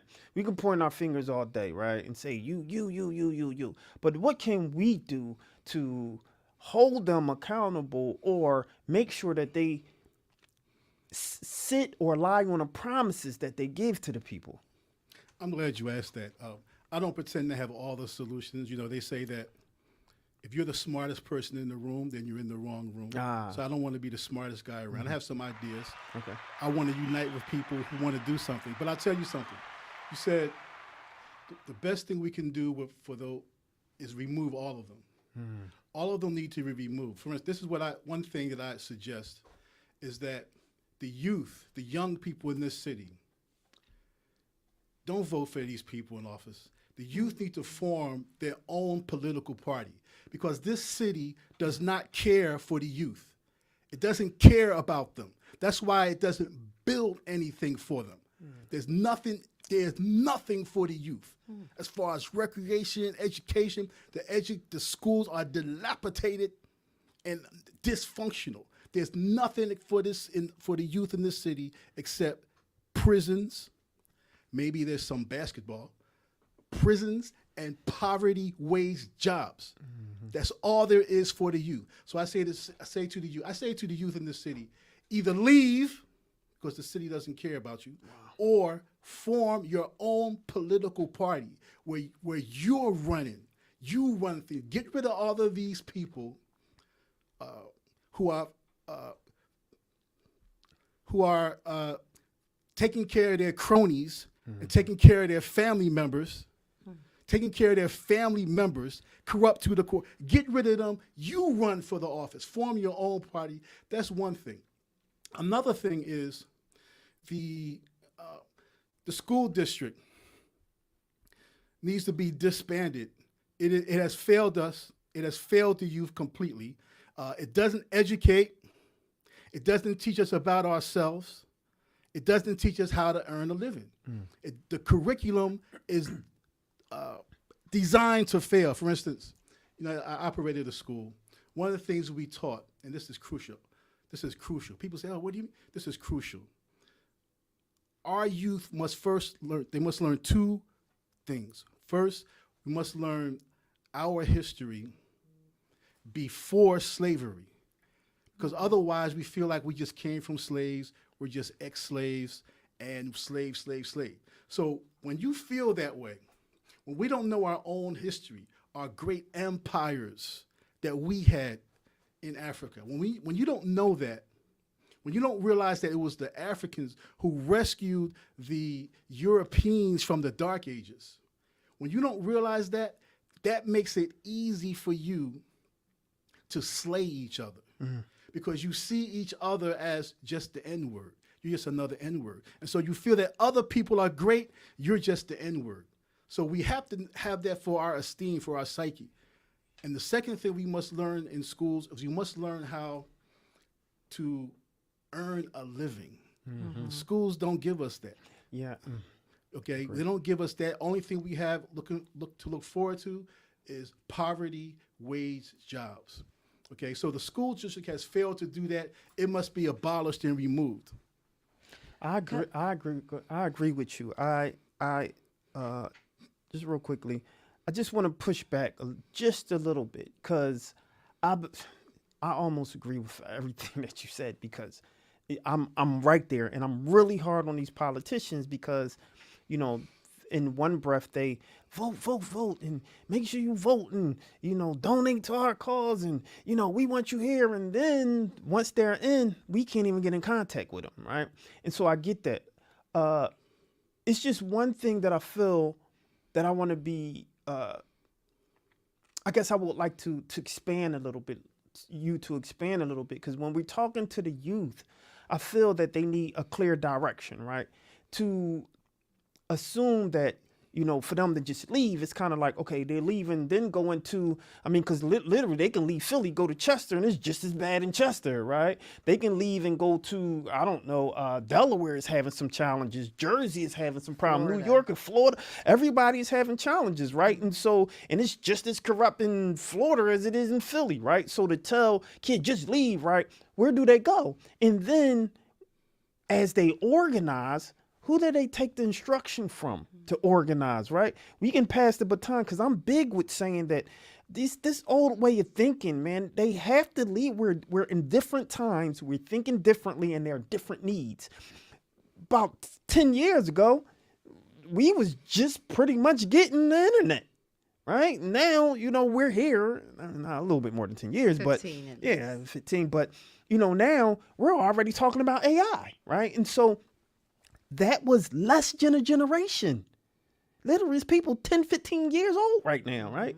Within that generation of time, we're in a different thought process that we need to think differently, right? And so who should pass the baton to give insights to these kids to say, okay, if you're going to create your which I'm probably answering my question because I'm sure you are a person that can do something like that. But, who do we give the baton to, or who spearheads the charge to make sure that they can lead these children the right way to start to galvanize and organize so they can financially understand how to put some blocks in play to leave?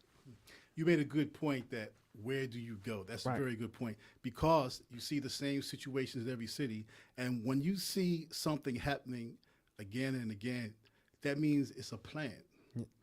That means what's happening here is a plan. Okay, our destruction is being socially organized. So yeah, that is a good point. Where are we going to go? Yeah. So you have to organize. I think that there are actually plenty of people. There are plenty of people in the community who can pass the baton, but they don't get a platform like I'm blessed to have today. They don't get these platforms. Yeah. There are plenty of people. There are a lot of people day to day who aren't in the media. They aren't on TV, right? And they're working. They're talking to youth. They're working. Right. They're there. That's right. They're there. When they start to get the platforms, then people will see that this is who Mr. Ike, Brother Muhammad, Mr. Kareem, Mr. Joe. There's a whole Miss Sherry, Miss Beverly. And I'll tell you something, the Miss Sherrys and the Miss Beverlys are powerful in the communities. Okay, these are people, I have seen Miss Beverly's, Miss Sherry's, Miss Joanne's stop wars. They have the power to tell somebody to stand down. I've seen them do it, but they don't get the media like this platform we have today. They don't get it. So they're there. Yeah. But the problem is we're directing the youth towards people who don't have their best interests, the politicians. Like, I don't believe in pretty much any politician at all. Very, very, very few, if any, politicians. Though I feel, I'm looking at, the city council and how they have failed the community for decades. Yeah. I'm looking how they just appointed someone as the council president. Now, you just appointed someone as a council president, okay? Kenyatta Johnson. Okay. So now, he wasn't convicted. He was indicted, okay? And what came out in the case is that, and this is a fact, right? This is what came out in the case. It's not illegal, evidently, but he did a favor, and in return, his wife got a big contract. That came out in the case, right? Now, evidently, that's not illegal. Okay. It's not illegal. It's not a crime. It's corrupt to the core. Okay? People on the street know that. We're not stupid. We know a bribe when we hear it, when we see it. We know what a bribe is, whether it's a crime or not. Okay? So now here, the council people, you just made this guy your council president. This shows me and the people on the street that you are as corrupt as him. So for the sake of the show, though, I'm going to say alleged. I'm going to say alleged. Okay, alleged, right? Yes. And I do believe, I truly believe that we have to open our eyes to certain things if we're seeing some disparities there. So I agree with you with that, right? To that point, though, our current mayor was also part of city council, right? And it appears that, you are amplifying the need to have a little bit more oversight with them, right? And so not taking any words out of your mouth or anything, just kind of like as I'm seeing it. So what would you say for someone who has been now supporting city council and now we have a mayor from city council? Then how do you explain that or take a position either way as it relates to our current mayor? You said, how do I take a position? What do you... Well, not necessarily support anything or the other, but if city council, those that are in city council are needs to be gotten rid of, so to speak, for lack of a better term, our mayor was on city council. She just was on council. Now she's in another leadership position, which is the mayor of the city, right? And so if the sentiment is city council has some challenges that need to be rectified, which essentially they need to be gotten rid of. Now we have someone that was on city council that's in another leadership position. Then what is your position as it relates to that? That's the problem. It's a cartel. It's a cartel. Okay, they each rub each other's back, right? And this cartel has a solid grip on the leadership. And they all have to go. This is why sometimes people say, oh, why don't you give her a chance? Why don't you give the new mayor a chance, right? Because she had a chance. She sat there and she watched corruption, and I don't know of her speaking out against it about anything. I don't know of any. We're gonna say allegedly watch corruption. We have right? to say alleged. I'm sorry, Yeah. because that's correct. Right. We don't want to have any problems. That's correct. It's alleged. Right. Okay. Here it's alleged. Legally, it's alleged. On the street, it's a fact. It's not alleged because we're not dumb. Okay. Okay. So yeah, this is why I have zero confidence. For instance, I'll tell you something else. What we want to see with this new mayor, this is just a prediction. Okay. Right? People say, why are you saying that? You're just so horrible. You're negative. No, it's just from knowing the past. When you know history, you know the future. History gives you the ability to know the future. What we're going to see with this new mayor, just based on what she has spoken about, right? We're going to see two things. We're going to see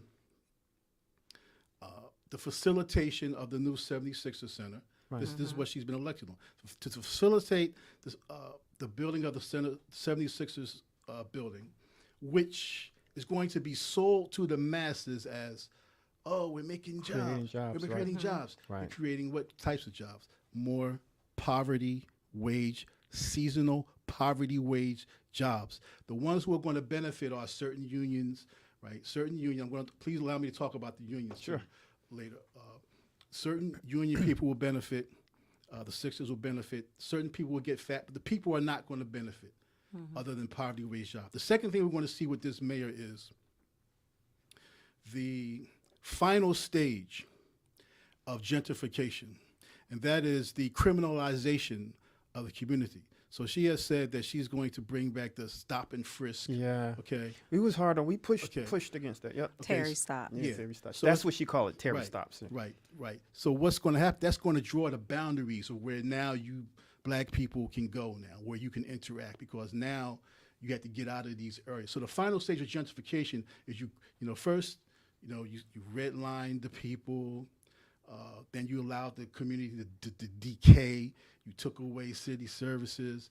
You allowed crime to flourish, drugs, and then you made it unlivable. Then you sold the properties cheap to other people.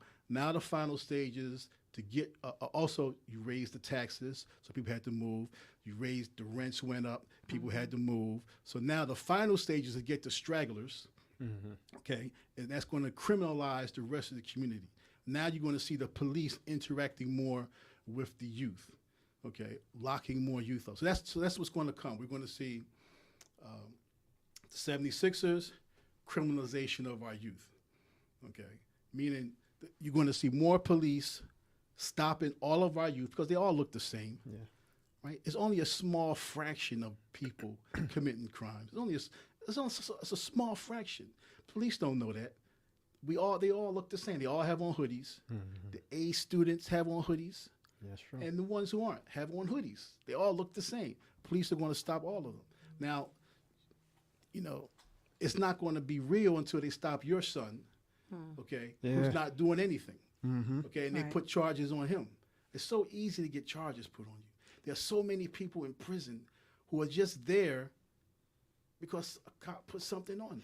Yeah, I agree with that. Good. I know you've been waiting.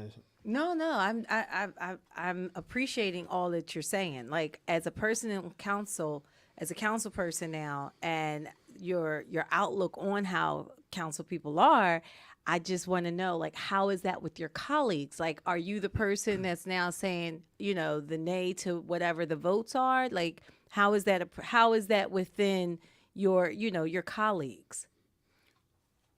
my colleagues.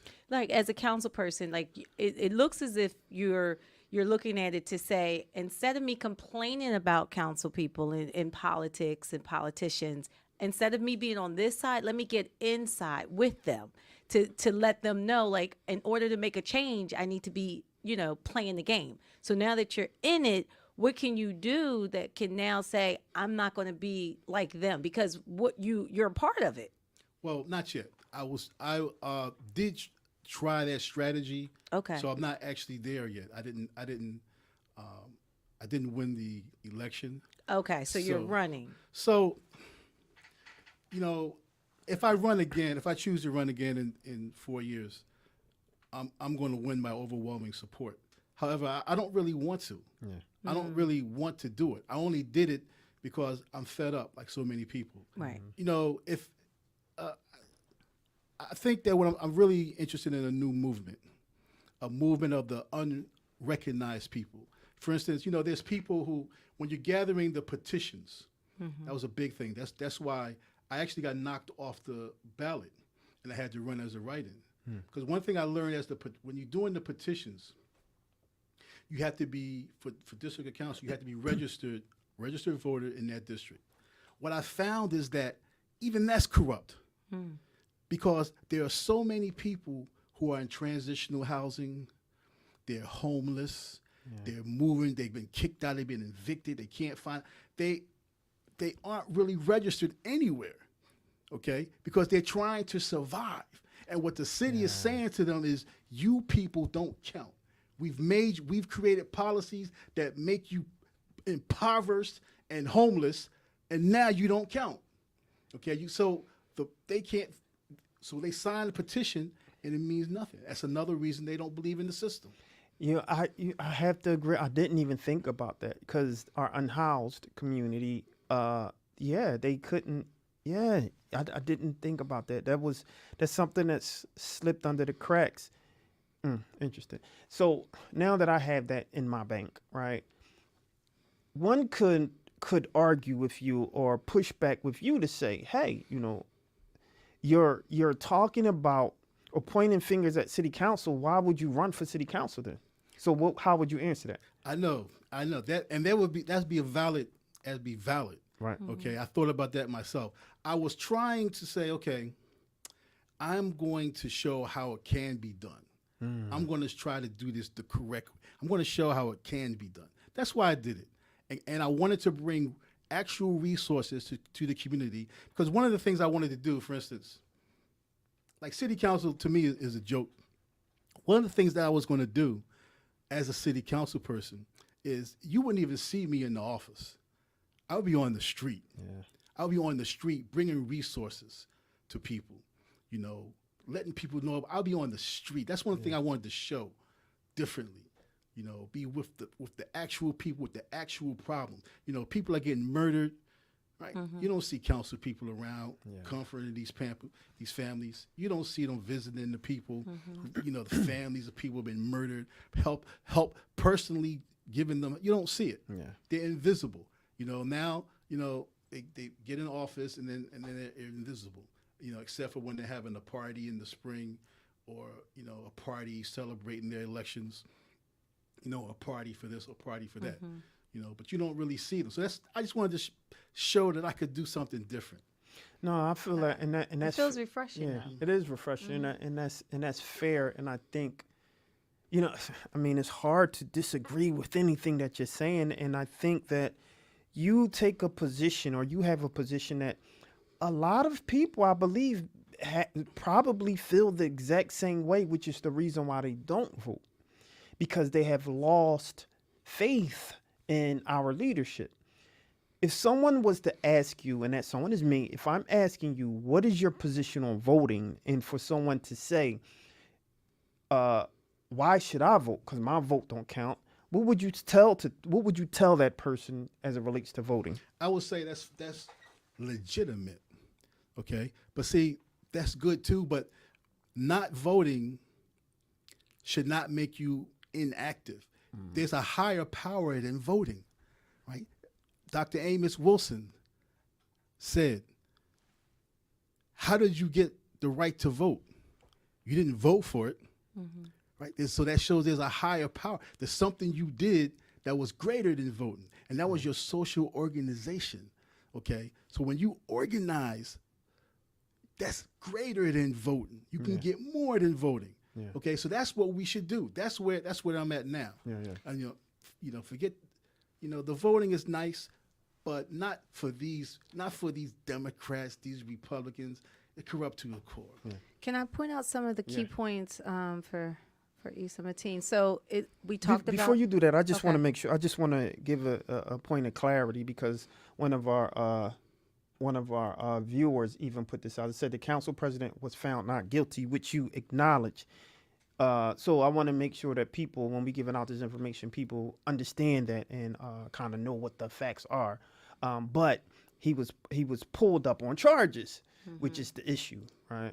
Because And there's going to be a lot of people who's not going to like a lot of the things, which you probably already have been aware of, the things. Okay, so here's some key points. We talked about you operated in independent schools, grades K through 10 or K through 12 for 20 years, numerous children's summer camp, served as an imam for local masjid for 35 years, organized protests against 40-ounce malt liquor stores. That's major. Taught karate school at youth, organized cleanups, provided conflict interventions that directly saved lives and prevented violence, provided physical and moral intervention in domestic violent cases. You got your Bachelor's of Science degree in Organizational Leadership from Philadelphia University, and the first imam in Philadelphia to run as a candidate for city council. I mean, this is and it's more on here, but just to name a few, So you've been out in those streets.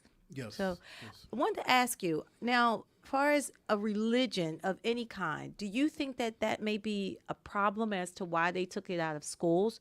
Like they've taken it where, it's like anytime people in general are, saluting the Most High or giving praise to the Most High, like that's a problem. Do you feel like that could be a part of where a lot of this corruption in the world is? It definitely is, for sure. Anything that would benefit the masses is taken out. They took out worship. They took out the trades, the building trades, took that out so that our youth couldn't learn how to work with their hands. And if you allow me to segue into what I wanted to say about the unions, right? If you allow me. Absolutely. Right? Okay, so and this is something that I have said to two previous mayors. I said it to two previous mayors, Mayor Nutter, and I said this to Mayor Street at the time when they were in office. And I said to them that there's something that would allow our hundreds of our youth to earn a respectable living, and that is the building trades. The building trades, the actual ones who make the actual big bucks. And that was taken out of the school deliberately. And it's controlled, the building trades are controlled by a mafia type people, meaning not all of them, but there's people who, amongst them, who will use extra legal means to stay in power, okay? And they took them out of the schools, and most of them don't even live in the city, these building trade jobs. If we had that, so many of our youth, that would kill a lot of the violence.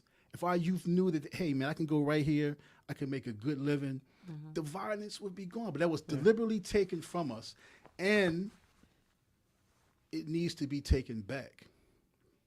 It needs to be taken back, okay? And I am all for civil disobedience to make sure that we get it. I'm all for that so that we replace this school district with a meaningful school district. We learn our history, we learn the building trades, and then we prepare for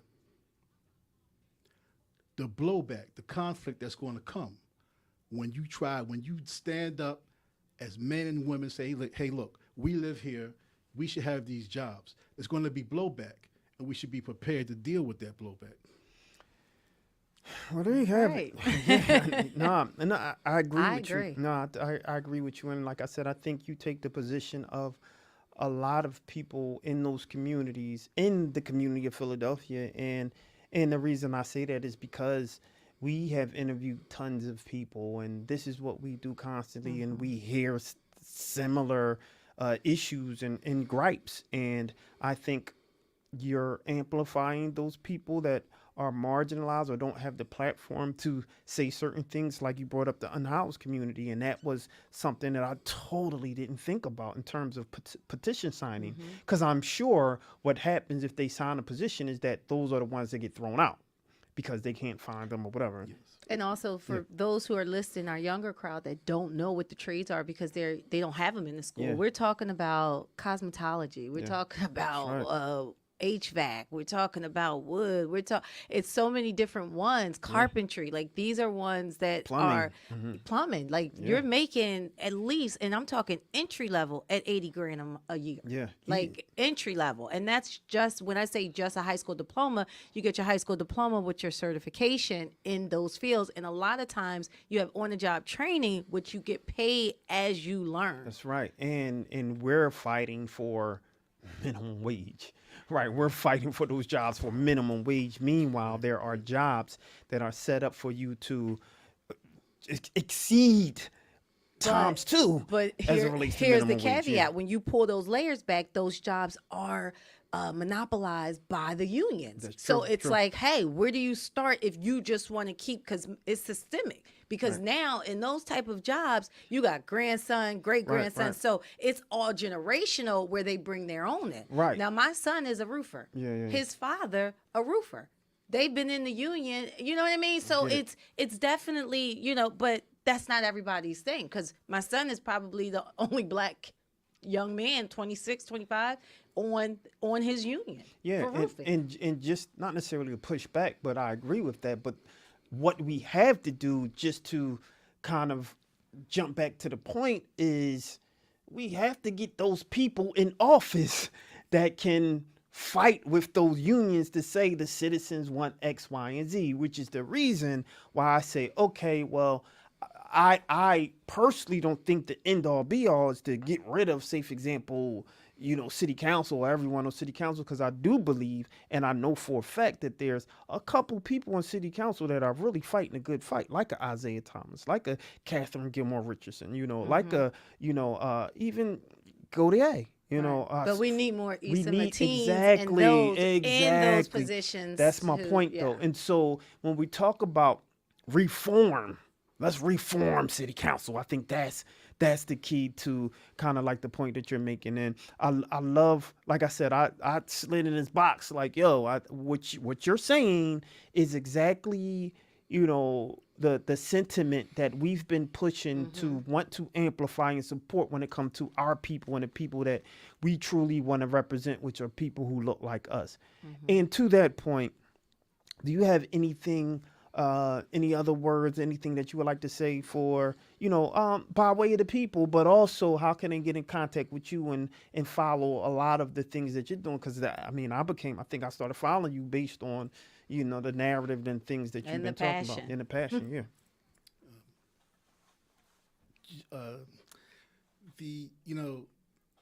Thank you for your words. I think that, again, I just want to be clear, right?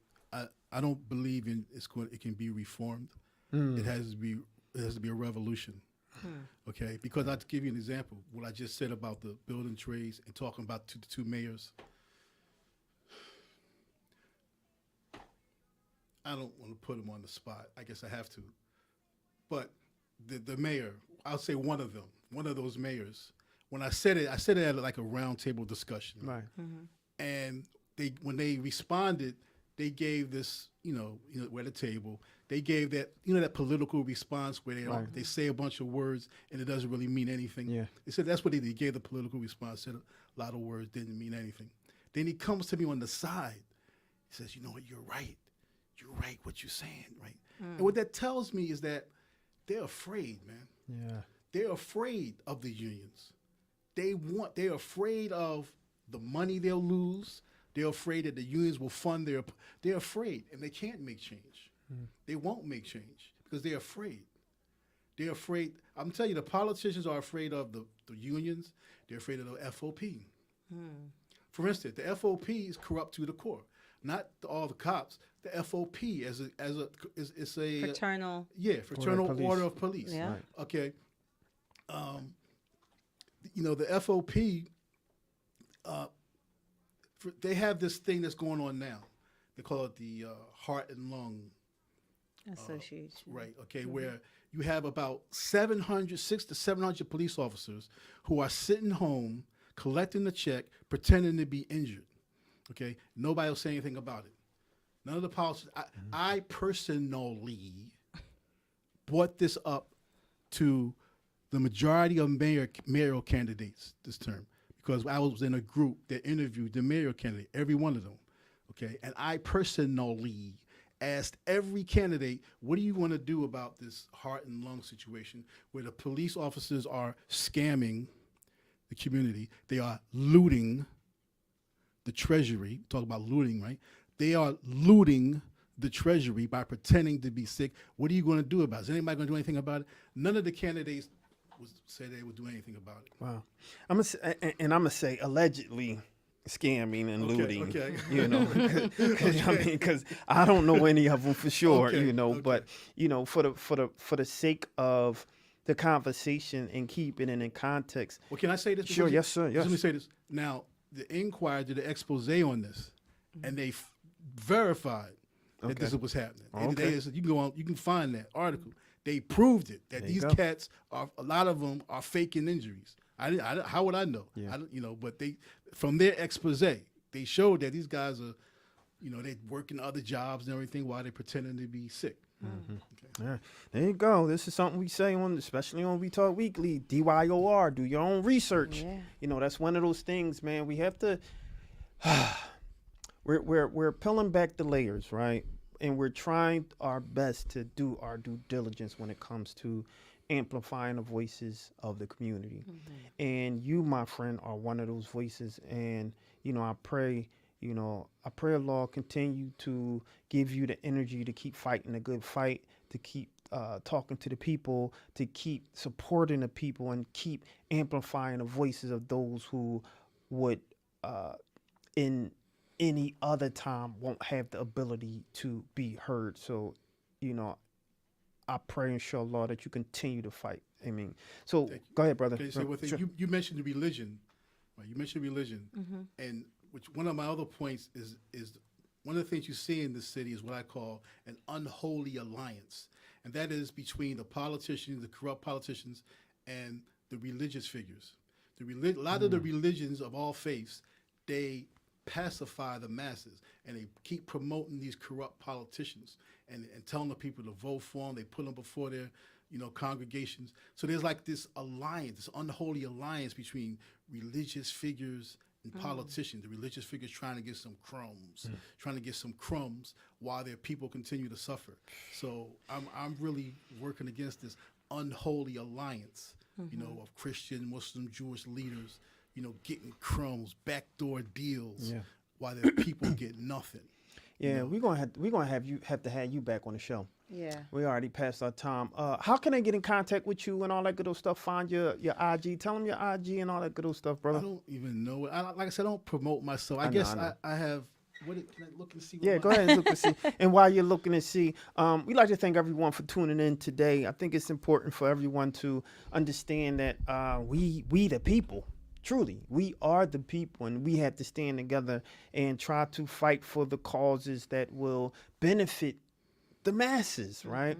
We understand that everyone won't agree all the time. We know that, right? But some of the people, some of the time, will agree. And at that point, we can all, for the most part, agree that there's a problem here in Philadelphia that needs to be fixed. We know this, right? And so what are the solutions? What can we do to fix them? That's the dilemma. So we have to continue to push, continue to fight to try to find what those solutions are. You found your stuff? Yes. Well, my Instagram page is Issa Mateen for council. It's ISAAMATIN, the number 4 council, COUNCIL. That's my IG page. Yeah, no, I got you. Okay. I got you. Now, for the record, you're not running anymore. You ran for city council, right? And so, real quick before we end, what was your platform? Because a couple people were asking about that. He's not currently running for city council. The race is over, right? We have the council members that are in there. He ran currently this past election for city council. He's no longer running, but his platform is what he's about to say before we end. My platform was education, right? I was going to make sure every school in my district was asbestos free.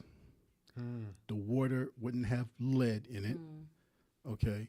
And that I was going to fight to use when you're a council person, even things that you don't directly have power over, you have a platform from which to speak and to bring pressure. Okay, and I was going to use that platform to bring pressure, to bring those things that I mentioned to the schools. The history and the building trades. Okay, I was going to use my platform to bring that to the schools. I was going to be on the street, bringing more attention to the anti-violence efforts. A lot of people on the street. There's a lot of people on the street doing things. I was on the street. But a lot of times people ask, well, who are you? The people who know me know me. Those who didn't know me because I didn't call the media every time I stopped a fight. I didn't call the media every time I stopped a man from beating up his wife or a woman from stabbing her husband. Right. I didn't call the media for that. And there's other people who are doing that who don't call the media. Okay, so now I was going to call the media, as the council person. Now I was going to bring attention, to all that. So, so the anti-violence, the education, I was going to, right now I work with an anti-violence organization. One of the things we do is help people learn how to form businesses, bring their credit up. So I was going to bring that right to the street corner. Right. Right now, instead of doing it where we do it, I'm coming right to the street corner. And it has the backing of a council. I'm the councilman, and I'm bringing these programs to you right now at your door. So I was going to. Are you going to run again? Really, to be honest, I don't want to. I hope I don't have to. If I have to, I'm going to win. But I don't want to. I want to push this youth party. I want the youth to form their own party and take over the city. Okay. Well, there you have it, ladies and gentlemen.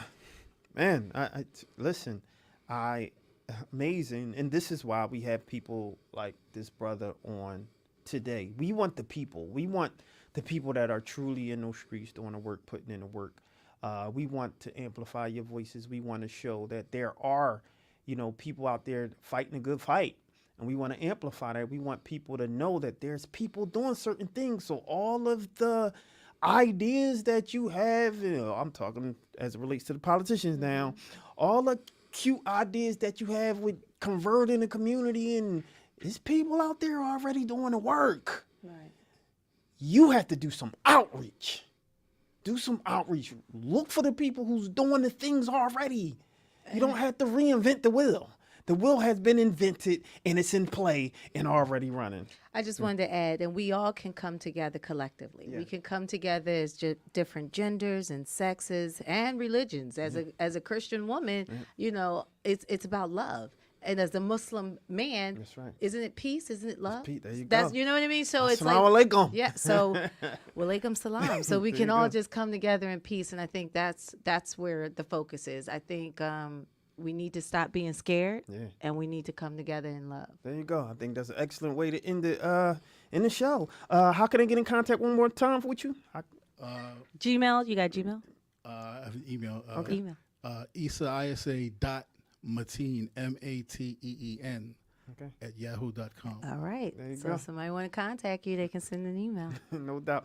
Well, there you have it, ladies and gentlemen. We out. That was our show for the night. Thanks for tuning in. We'll be here next Saturday. It's important to continue to amplify the community. It's important to support people like us. And if you want to support, let me throw this up real quick before I end, because if you're watching, we can use your help. We can use your support. This is how we continue to do what we do. This is how we continue to give platforms for gentlemen like Issa to come on and talk about the things that he's doing and talk about the community, and we need your support. So feel free, donate.